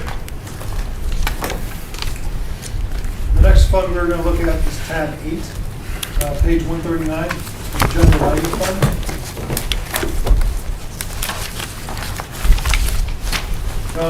Back on the streets, the voters passed an income tax increase to fund it. So as long as people are working in town, there's always designated funds just for streets. Can't go for wages or anything like that, it just goes for the streets. There's other communities that have a very similar program, but they also assess the residents. So if you live and work in that community, you're paying the income tax and you're getting assessed on your property taxes. So, people ask, well, can we generate more money? Yes, but I always ask, is it fair to be double taxed when you're already paying, the income tax portion? So just kind of keep that in mind. There are other examples out there, but I don't know if they're always that fair. What are some of those communities? Akron comes to mind. So they passed their income tax increase for roads after us, but they had been assessing for a long time. So we had tried assessments here when I was on council, but you need that money up front because on the assessment, you can pay that on your taxes up to 5 years. So if you pave a road today, you may not get paid back for that road, that assessment portion, for 5 years. All right, page 139, general lighting fund. Revenue, the charges for services, $375,000. Little up from the budget from last year of $370,000, but down from the actual that was brought in. Again, we don't want to have a one-time blip on the screen with revenue. Some of the other revenues, various assessments or miscellaneous. On the expense side, we do pay some wages out of this. We have a signal department. You may have seen the bucket truck out and around changing lights and working on cabinets or things like that. Some of the roll-up line items that are there with the healthcare, retirement, OPERS. Same thing as the previous budgets with clothing reimbursement and gym reimbursement. Again, that's out of AFSCME for those employees. We do pay the street lighting fund, street lighting invoice. So the street lights we don't own. So we pay First Energy there. We do buy some supplies. That's the $50,000. And then separate traffic lighting, the electric is at $26,000. And then on the capital side, we've got $110,000 budgeted. Todd can explain this in more detail, but if you get up to an intersection, you see where the lines, the asphalt's been cut, and they put in the loop. So that loop tells the light to change when a vehicle's there. So that's a pretty old, antiquated system. We want to change out to a camera system. Because sometimes those loops don't work. Sometimes someone might cut into it while they're doing a street project. So we have $110,000 in there for the switch over to the camera system. And he did a pretty good job explaining it, so I don't really think that I need any more unless you guys have got questions on That's your that. background. Yes. How much could we save by getting rid of some of these lights? So that's something, 3rd Street here, we turned it to one way, and that's why it's been on flash. We're looking at turning that into a 4-way stop. So we have discussed doing, a traffic study, possibly, and that would help us eliminate and evaluate Worcester Road West. We're looking at eliminating 2 of those right off the rip when that road diet is completed. So that will save us some costs there because everything has its cost. But upgrading to the camera control should also help us save. I mean, we've went to LED lights, upgrading the camera control, getting rid of these, like Mayor said, antiquated loops, because when the loops go bad, you either set the light to be on a timer now, which is going to inconvenience people, or you let it cycle. So it doesn't benefit us any. Where if it's just an adjustment of a camera or something along those lines, instead of having to physically repair something that's in the concrete or the asphalt, it's going to save us some maintenance costs there. Also upgrading some of these, but so I mean we're always looking into ways to eliminate and make intersections safer. I know we've talked about a couple of roundabouts. Roundabouts will eliminate traffic lights too. I know. I see it, but it creates a safer intersection with less fatalities, and it helps save the cost of maintaining traffic control equipment. Cuts down on the T-boning of cars, so it's more front to back. The glancing blows is what they are. It creates Rear collisions. Glancing blows with the Not every semis. That's what they are. Mr. Driving down T41 in green. Oh, yeah. Mr. Shreve, what kind of light is right here on Worcester Road about to go over the bridge? Is that an LED? Going east. Yeah. The one you can't see in the The one sunlight. that's terrible? So what that is that's actually, it's angled and it's got a shade on it. So what, the design behind that is, and this is, Mike might be, I'm gonna try, Mike jump in, but so the idea behind that is as you're coming up Worcester Road, since there's double lights there, you don't want somebody to focus past the first light onto the second light. So it's gotta be angled. I know, but it's by design that you can't see it, so that you slow down going through the first one to see what the second one is. If you go speed limit, I it's not a believe, problem. Mike's giving me the thumbs up, so I explained the Get concept. rid of it. I understand that it does, it inconveniences people, they don't necessarily always like it, it doesn't work because people don't want to slow down, but that's the design behind it, and that was a safety study, and it was a safety project. No. That's part of No, I know creating a exactly safer what you mean. intersection. Well, and it just depends on where the sun's at, period, because of, Yeah. you know, it's very difficult to see, even if I'm inching up the hill, and then you see it at the last second, and... So it's one of those things, so it didn't really catch me that off guard, being a Wayne County boy down in Worcester, at the Worcester High School area, they've actually got double lights, and it's the same thing coming down, I think it's Friendsville Road, because Old Man Road and then Winkler Drive, I believe, it's a double light, same thing, but you can't see the first one until you're almost physically underneath of it. And again, it's a safety thing, so that people slow down and don't just fly through the intersection. I mean, would it be silly to just program the lights to be the same?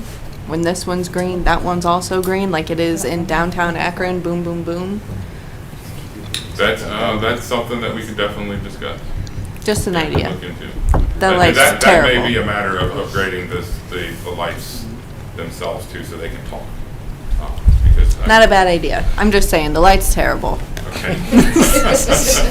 I think she'd like to go on record as the light is terrible. Since you're on that intersection, Okay. coming from the other way is a nightmare, because that intersection is blocked coming into town.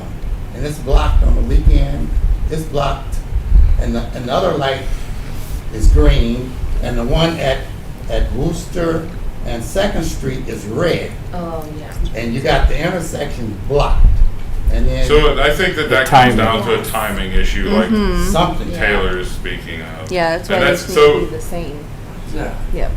So I actually received an email complaint today on that intersection and Robinson Avenue at Fifth Street. Robinson Avenue at Fifth Street's being addressed. It's a loop camera issue that's known. Baldwin and Sowers, which is a company that we're buying some of the equipment, they're coming to evaluate. It's actually a newer piece of equipment that we think is faulty, so we're hoping they're going to replace it under warranty. This other intersection, we're going to have them come look at it and see if there's a way to better program them to time things up. But again, I don't know if our equipment is capable at this point in time, but that's something that we can, with this $110,000 in the Make it budget, happen. we can look into. Yeah, because people forget that, you know, just because you've got the green light at the bridge and the red light at Second, that doesn't mean that you can block the intersection for people on Worcester Road. But at the same going time, you're taught that in driver's ed, I know. so that's. People easily forget. Mr. Shreve, where would you put these cameras at? What intersections? What? So I mean, Do you have eventually all of them. So, But I do you have a mean, plan for the so- initial? I can get you a list. I don't know that our street department has a priority, so that's something I'd work through my signal tech, because he's the one that knows, this Mr. loop's Eagle. bad, that loop's bad, you know, so we don't wanna, it's $2,000 to replace a loop. It's Right. $2,500 to put a camera up and control the intersection without having a loop in the pavement. So it makes sense to move that direction, but I don't wanna tell you that I wanna do this intersection, this intersection, this intersection, when 3 other ones may be the worst ones in town, and I don't know. Can we all have that? Yeah, like I said, I can have them put together. It's not a list that exists. So what I'm gonna have to do is I'm gonna have to ask them to prioritize what intersections, so. But I'll try to get that to you as soon as I can get them to put it together. Yes, President Gray. Thank you. I brought a bottle of water, I'm getting thirsty. It's intriguing. Maybe our nice streets right now. This is a big one. Can we go back to the camera? I'm curious, are these CCTVs, are these internal looped So I systems? Are believe- they and accessible this is- I through don't law know, enforcement? Who's Mike, monitoring and have you managing? helped design any camera-controlled intersections? I mean, I believe that they're just for picking up the cars, probably 2 or 3 cars in a line. Like a motion. It goes right to the. It basically looks at an intersection, and when a camera changes the pixels within the box you draw on the software, it's the same as the loop detector magnetically. So Okay. it goes right to the cabinet, it's looking for a change of something happening within that box. So it's using motion sensing through visual cues. It's visually sensing These, something change. are these accessible wirelessly? Feeds? I don't Are they believe just so. solely used for? I think it's solely a trigger. Okay. Now, I know some communities are trying to use those to export them to integrate with kind of a flock camera type setup, and they're struggling with the 2 different technologies not talking well with each other, so that And their citizens, is probably? maybe something that could occur in the Just future, saying. but it's set up basically for camera right now. Some of the Okay. newer cameras can sense temperature, which can then be exported to a file to assist with snow and ice removal. When you know an intersection just hit a freezing point, some of that data can be collected for those reasons, but they're not set up anywhere to spy on Right. people or anything like that. It's basically for traffic control or the stuff like snow and ice. Makes sense. Awesome. Thank you.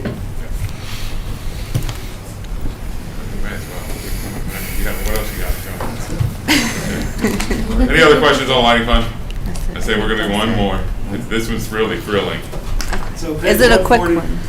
Solid waste disposal. Solid waste. Let's talk about trash. What page? 140, 140. solid waste disposal. So our revenues are set per ordinance, and that's the funds that we collect for monthly trash service. And then there's assessments and some miscellaneous revenue that can be brought in. The assessments would be for, clean outs and that kind of stuff. If somebody empties a house out, we gotta go pick all the trash up. There's an extra added cost to that. And then the expenditures are, again, so there's wages, and those are split across several. It includes administration, it includes personnel, and then their personnel services. Any questions on page 140? Then the very next page, 141, is the operations and maintenance costs that are associated with our sanitation service. So there's auditor's fees, professional services, the garbage pickup contract, which that is what our cost is, so that's what we are paying Kimball to actually pick up the garbage. Bulk trash collection, so we do some bulk pickups, and that helps fund that. And then the other operating and maintenance costs pretty much have stayed the same.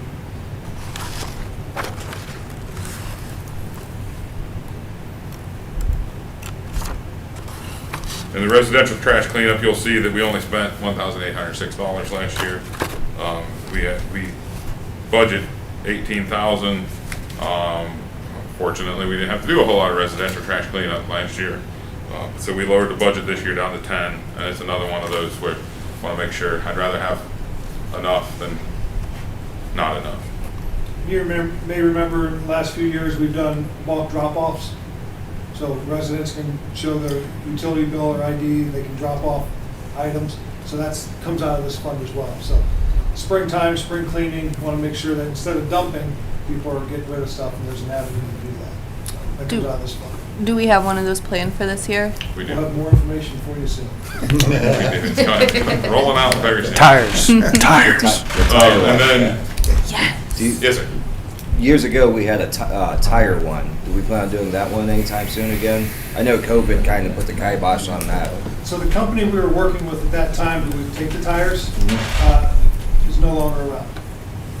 But I share your sentiment. I went out the other week, picked up 41 tires in an hour on 2 streets.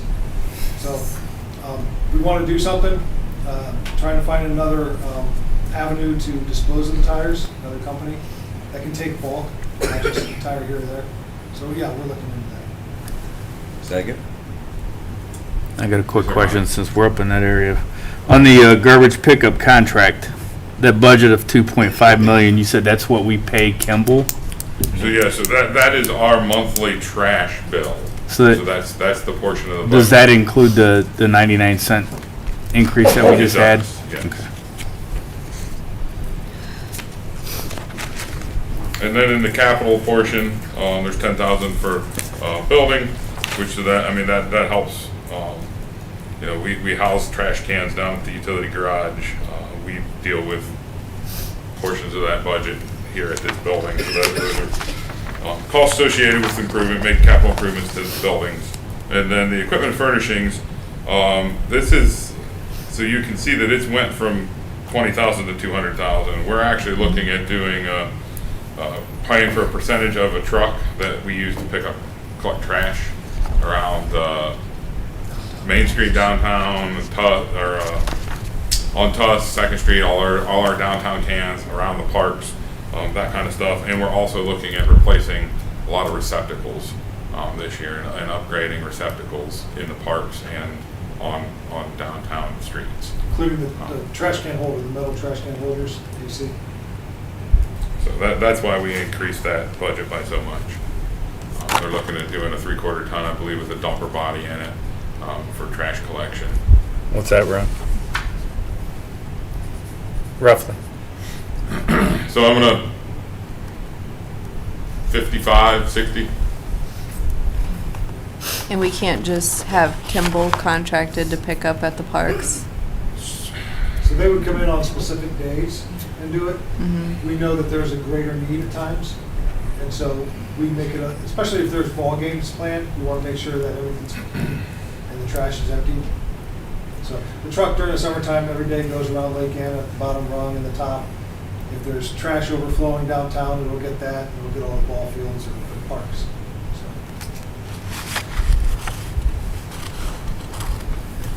You said there was a plan to replace the trash receptacles? We're looking at replacing and adding to handle. We're gonna add any more to the parks? There's discussion of that. Discussions? Yes. We've looked at going. Is there? We gotta get people to pick up their dog Well, feces first. I would say, is there a particular park or a particular area that is an issue? I mean, the thing is like, again, our guys are in the parks. I want them to notice and see when there's a problem. So I mean, if there's a problem, Right. we need a can there. But I want to make sure that we're able to place a can there, and I can't take a can from here and put it there. 'Cause Right. The next thing you know, I got a pile of trash over here where I took the can from. Right. So, yes, Ms. Beck. Would you be looking at adding things where, like, kids walking to school, like down Norton Avenue? I don't think there are any at all. And the trash that blows into the neighborhoods is kind of a lot. I mean, I live off of Norton Avenue, so I'm constantly picking up trash on my street when I park my car that's blowing in from the street. So on Norton Avenue. again, so we have several city cans already, and those city cans come with a cost. I'm more than happy to add, and our contract allows us to add at that same cost. Those are areas and issues that have got to be presented. So if there is a problem and a need, Like heavy foot traffic areas where people are always I walking. absolutely would consider putting cans if there's a need there. Yes.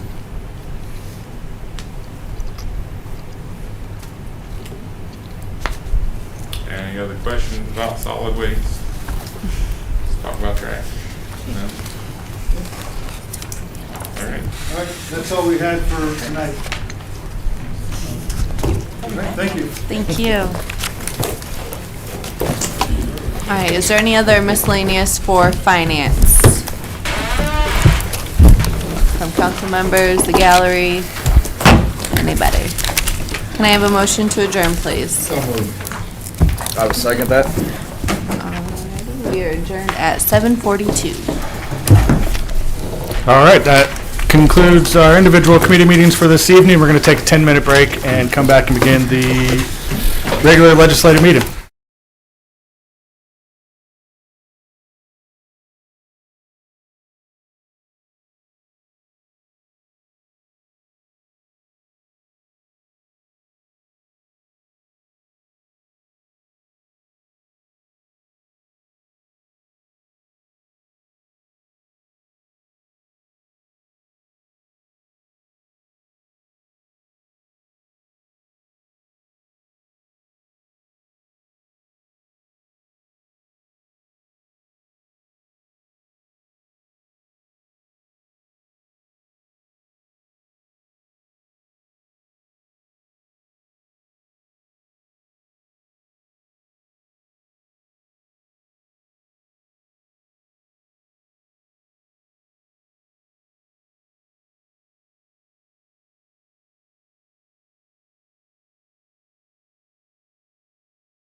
Yeah, no.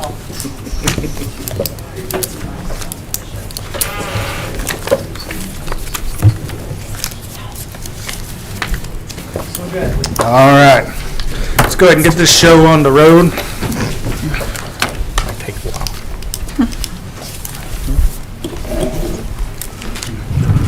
I can't bend my thumb that way. All right, today is Monday, March 11th, 2024. This is a regular legislative meeting of Barberton City Council. I call this meeting to order at 7:59 p.m. Please stand for the Pledge of Allegiance, followed by invocation from Mr. Griffin. Pledge allegiance to the flag of the United States of America and to the republic for which it stands, one nation, under God, indivisible, with liberty and justice for all. Let's bow our heads, please. Heavenly Father, I thank you for having this privilege of serving our city. I pray, Father, that we discuss our agenda and craft policies for our city. We will always put the people's interests above our own. Please bless our first responders and the men and women in our armed forces. We ask this in your blessed name. Amen. Amen. Amen.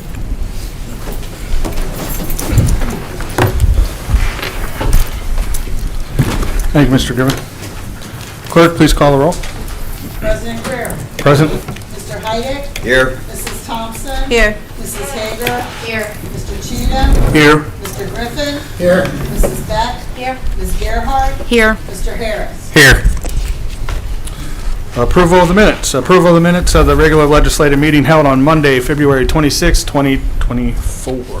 Mr. Heidick. Thank you, Mr. President. I move for the approval of the minutes of the regular legislative meeting from Monday, February 26, 2024. Thank you. Is there a second? Ms. Thompson? Thank you, Mr. President. I'd like to second Mr. Heidick's motion to approve the minutes from Monday, February 26, 2024. Thank you. It was moved by Mr. Heidick and seconded by Mrs. Thompson to approve the minutes of the regular legislative meeting held on Monday, February 26, 2024. All those in favor signify by saying aye. Aye.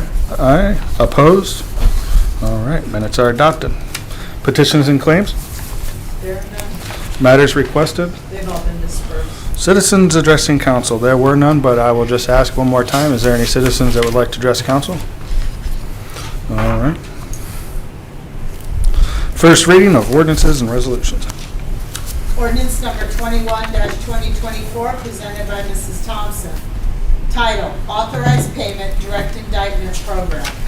An ordinance authorizing the Director of Finance to pay an invoice to the Direct Indictment Program of Summit County in the amount of $21,000 and declaring an emergency.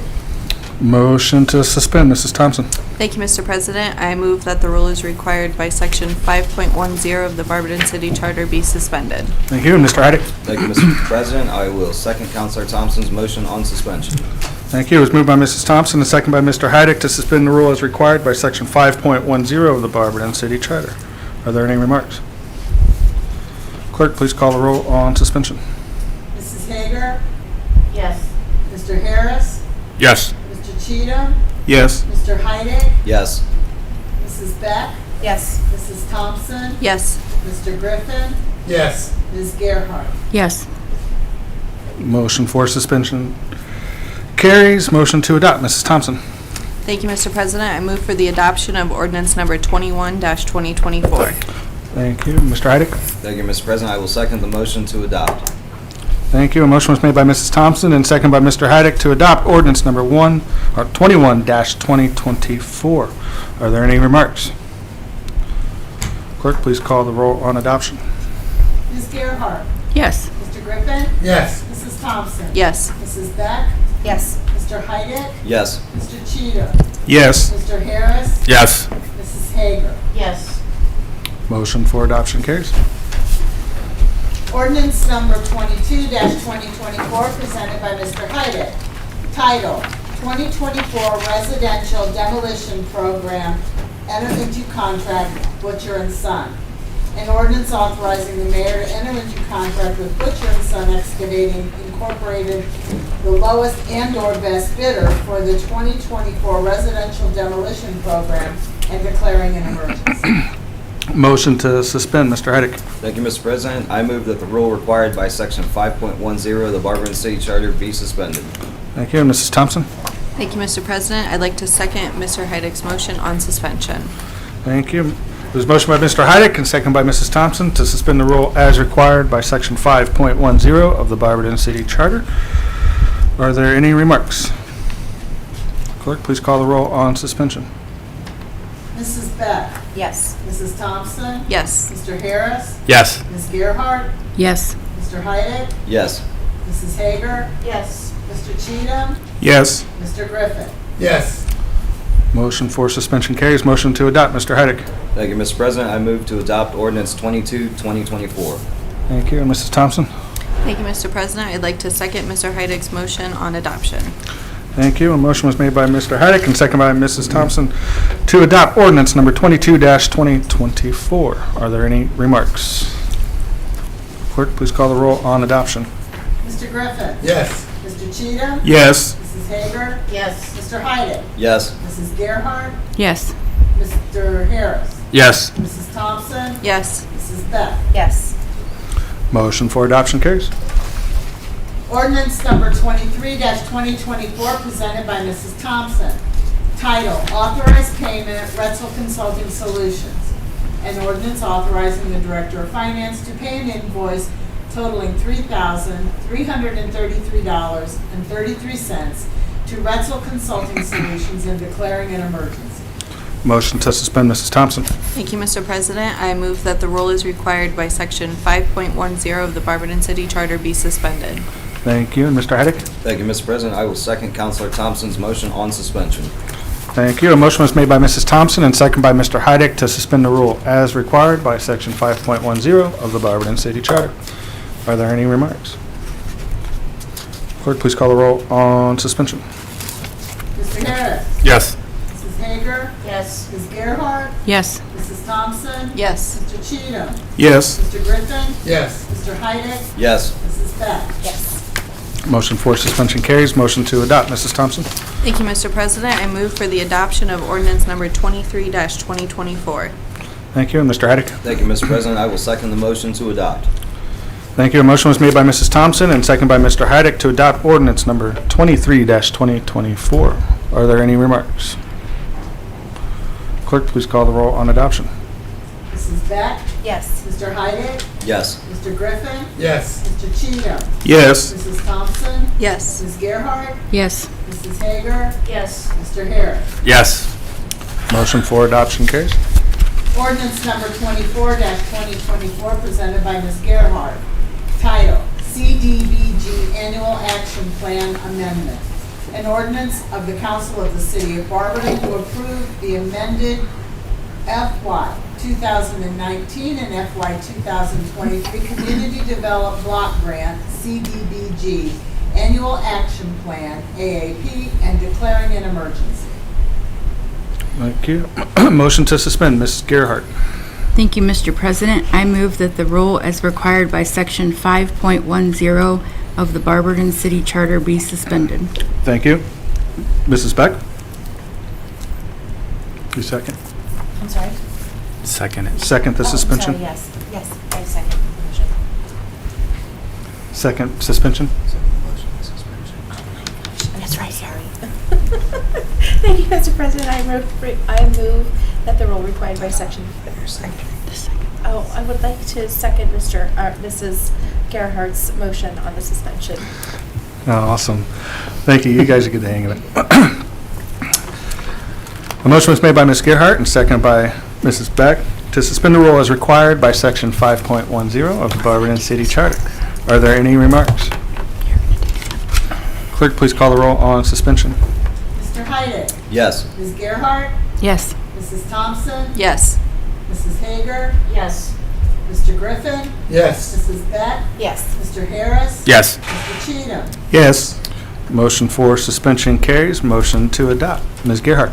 Thank you, Mr. President. I move that the adoption of ordinance 24-2024. Thank you. And Mrs. Beck? Yes, thank you, Mr. President. I would like to second Ms. Gerhardt's motion for adoption. Thank you. A motion was made by Ms. Gerhart and seconded by Mrs. Beck to adopt ordinance number 24-2024. Are there any remarks? Clerk, please call the roll on adoption. Mr. Cheatham? Yes. Mr. Harris? Yes. Ms. Beck? Yes. Mr. Griffin? Yes. Mrs. Hager? Yes. Mrs. Thompson? Yes. Ms. Gerhart? Yes. Mr. Heidick? Yes. Motion for adoption carries. Resolution number 25-2024, presented by Mrs. Thompson. Title, Commendation Varsity Boys Basketball Team. A resolution of the Council of the City of Barberton to honor and give public recognition to the 2023-2024 Varsity Boys Basketball Team and coaches for their excellent 19-2 season. Is this not an emergency at all? All right. Motion to suspend. Ms. Thompson. Thank you, Mr. President. I move that the rule as required by Section 5.10 of the Barberton City Charter be suspended. Thank you. Mr. Heidick. Thank you, Mr. President. I will second Counselor Thompson's motion on suspension. Thank you. A motion to suspend, or a motion was made by Mrs. Thompson and seconded by Mr. Heidick to suspend the rule as required by Section 5.10 of the Barberton City Charter. Are there any remarks? Clerk, please call the roll on suspension. Mrs. Thompson? Yes. Mr. Heidick? Yes. Mr. Griffin? Yes. Mr. Harris? Yes. Mr. Cheatham? Yes. Ms. Gerhart? Yes. Mrs. Beck? Yes. Mrs. Hager? Yes. Motion for suspension carries. Motion to adopt. Mrs. Thompson. Thank you, Mr. President. I move for the adoption of resolution number 25-2024. Thank you, Mr. Heidick. Thank you, Mr. President. I will second the motion to adopt. Thank you. A motion was made by Mrs. Thompson and seconded by Mr. Heidick to adopt resolution number 25-2024. Are there any remarks? Clerk, please call the roll on adoption. Mrs. Hager? Yes. Mrs. Beck? Yes. Ms. Gerhart? Yes. Mr. Cheatham? Yes. Mr. Harris? Yes. Mr. Griffin? Yes. Mr. Heidick? Yes. Mrs. Thompson? Yes. Motion for adoption carries. This ends the first readings. Second reading of ordinances and resolutions. Ordinance number 14-2024, presented by Mrs. Thompson. Title, 2024 Operating and Capital Budget. An ordinance adopting a budget for various funds of the City of Barberton for the period beginning January 1st, 2024, and providing for the administration thereof and declaring it an emergency. This is the second reading. The first reading was on Monday, February 26th, and the third and final reading will be on Monday, March 25th. Ordinance number 15-2024, presented by Mrs. Thompson. Title, amending ordinance number 73-2022, employee compensation and pay grades for non-bargaining employees. An ordinance amending ordinance number 73-2022 and declaring an emergency. This is the second reading. The first reading was Monday, February 26, 2024. Is there a motion to suspend? Mrs. Thompson. Thank you, Mr. President. I move that the rule as required by Section 5.10 of the Barberton City Charter be suspended. Thank you. And Mr. Heidick? Thank you, Mr. President. I will second Counselor Thompson's motion on suspension. Thank you. A motion was made by Mrs. Thompson and seconded by Mr. Heidick to suspend the rule as required by Section 5.10 of the Barberton City Charter. Are there any remarks? Clerk, please call the roll on suspension. Mr. Cheatham? Yes. Ms. Gerhart? Yes. Mrs. Thompson? Yes. Mr. Harris? Yes. Mrs. Hager? Yes. Mr. Griffin? Yes. Mr. Heidick? Yes. Mrs. Beck? Yes. Motion for the suspension carries. Motion to adopt. Mrs. Thompson. Thank you, Mr. President. I move for the adoption of ordinance number 15-2024. Thank you. Mr. Heidick? Thank you, Mr. President. I will second the motion to adopt. Thank you. A motion was made by Mrs. Thompson and seconded by Mr. Heidick to adopt ordinance number 15-2024. Are there any remarks? Clerk, please call the roll on adoption. Mrs. Beck? Yes. Mr. Heidick? Yes. Mr. Griffin? Yes. Mrs. Hager? Yes. Mr. Harris? No. Mrs. Thompson? No. Mrs. Gerhart? No. Mr. Cheatham? Yes.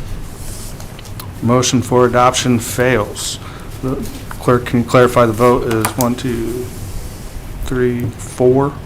Wait, 5 yeses? 5 to 3. Yeah, 5 to 3. Oh, it passes. No. No, No super. That's emergency wording. correct. Nope, motion for adoption fails. This ends the second reading. Third reading of ordinances and resolutions. There are none. Appointments. There are none.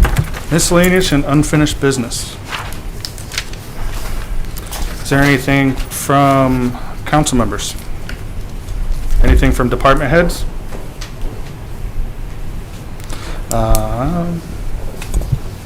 I want to Mr. Harris? I want to say something real quick that we've heard over the last several weeks about our budget and where our money's going to be spent and how it's going to be spent. We have to look at needs versus wants, where we're going to get the biggest bang for our buck. Yeah, we're not in a recession, but I think we need to tighten our belt a little bit. Based on what we've been told, you know, just for example, they're going to spend money on an exercise equipment that is just going to benefit a small group.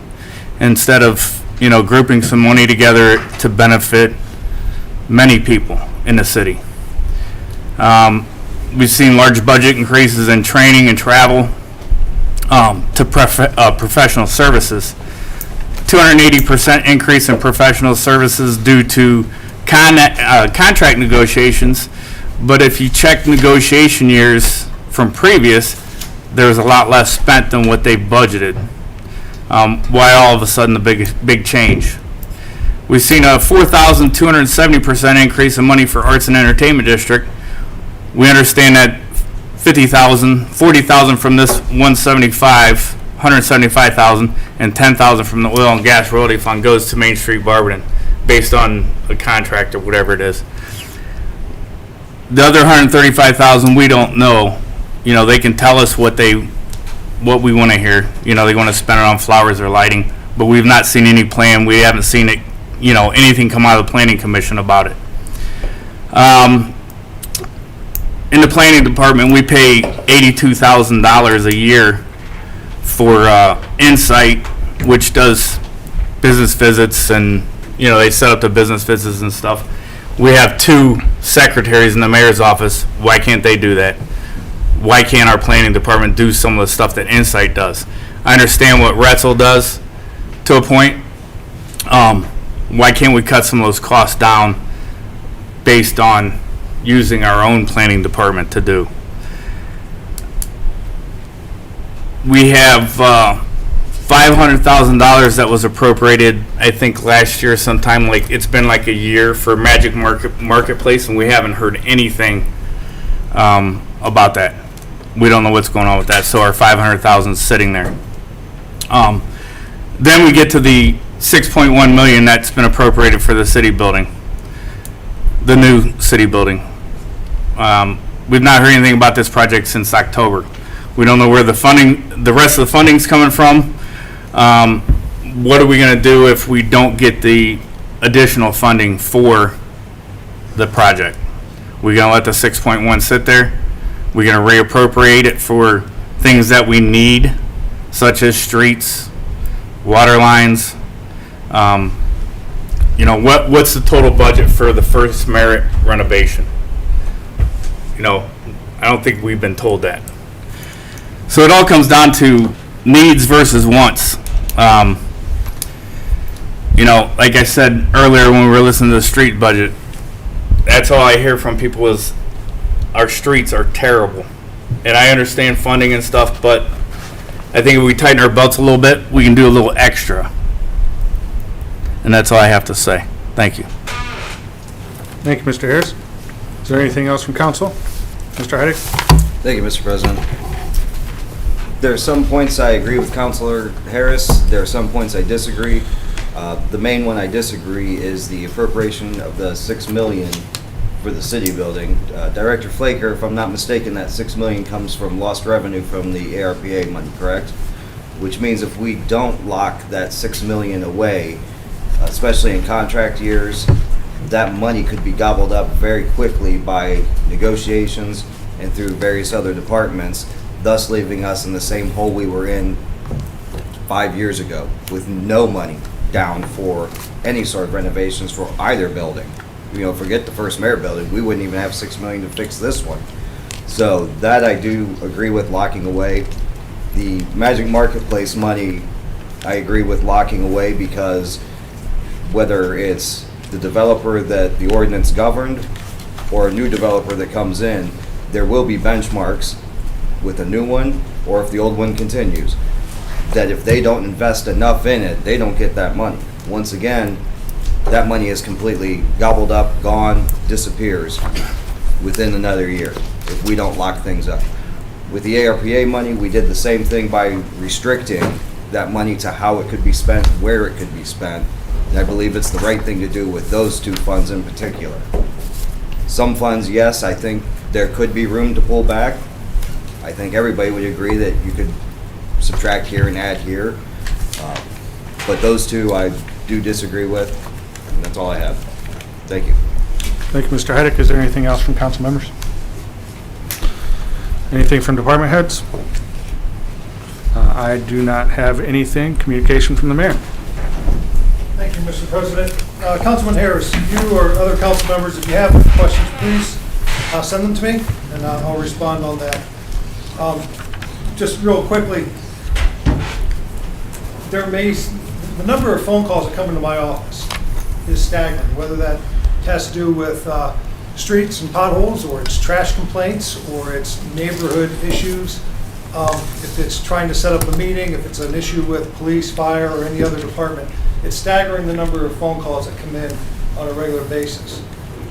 Some of the work that Insight does, in addition to working with us to meet with local businesses, they also kind of serve as a lobbying group. So they give us updates when there's changes at the state or federal level. That in itself is a job.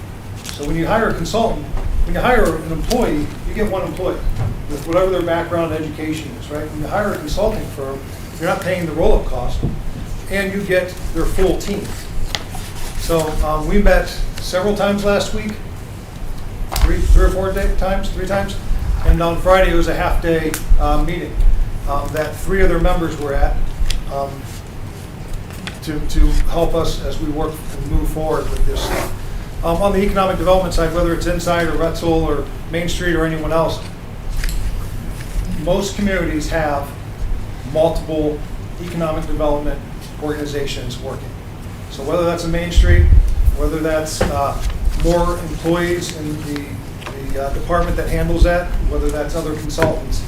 And we've come so far with the work that we've been doing with these organizations. And there's a lot that's being planned. There's a lot that we're working on that is all positive things for the community. So I want you, if you have questions, please let me know, but I want you to understand some of that stuff, that background information. I appreciate the questions and the concern, but we're moving in the right direction, and we've got some positive things that we can show from the past as well. With that, the next Change for Change is going to be Friday, March 22nd, the Civitan, benefiting the Barberton Band Boosters.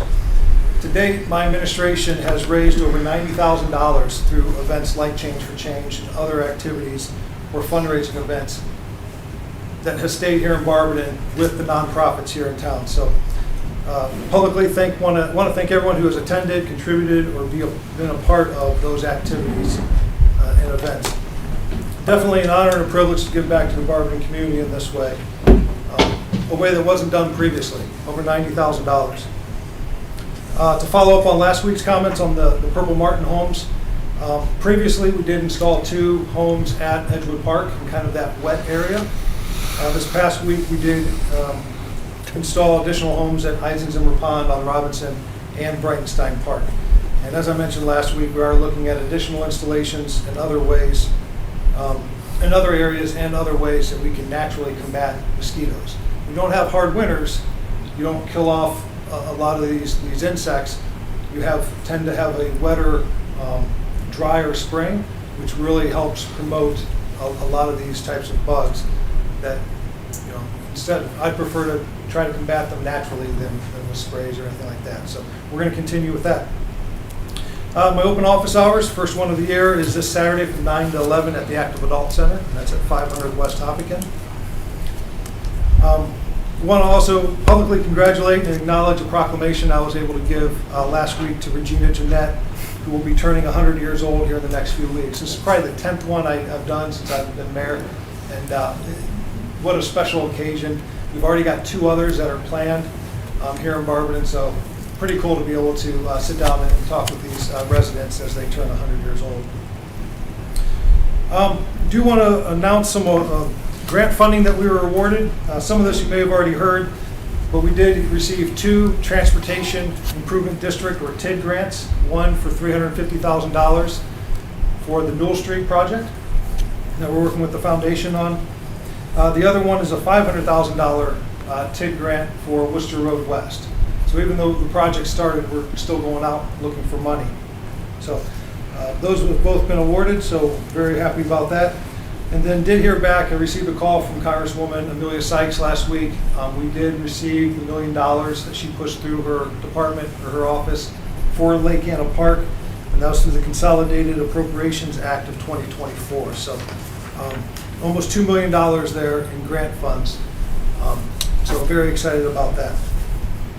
Also with that, I want to congratulate the Barberton City Schools on being awarded a Career Technical Education Equipment Grant funds from the state of Ohio in excess of $1.4 million. That came out last week through Governor DeWine's office. So this will really go for replacing some of their equipment and some of their programs.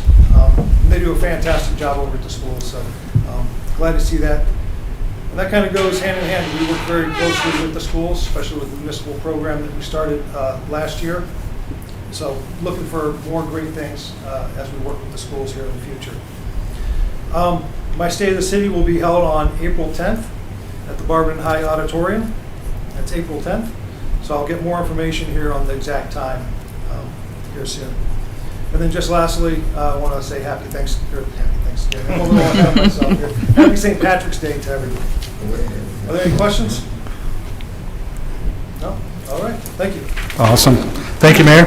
With nothing else, do I hear a motion to adjourn? Mr. Heidick. Thank you, Mr. President. I motion to adjourn. Thank you. Is there a second?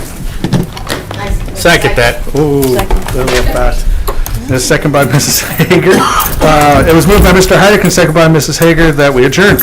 All those in favor signify by saying aye. Aye. Opposed? Didn't think so. This meeting is adjourned at 8:26 p.m. 8:26.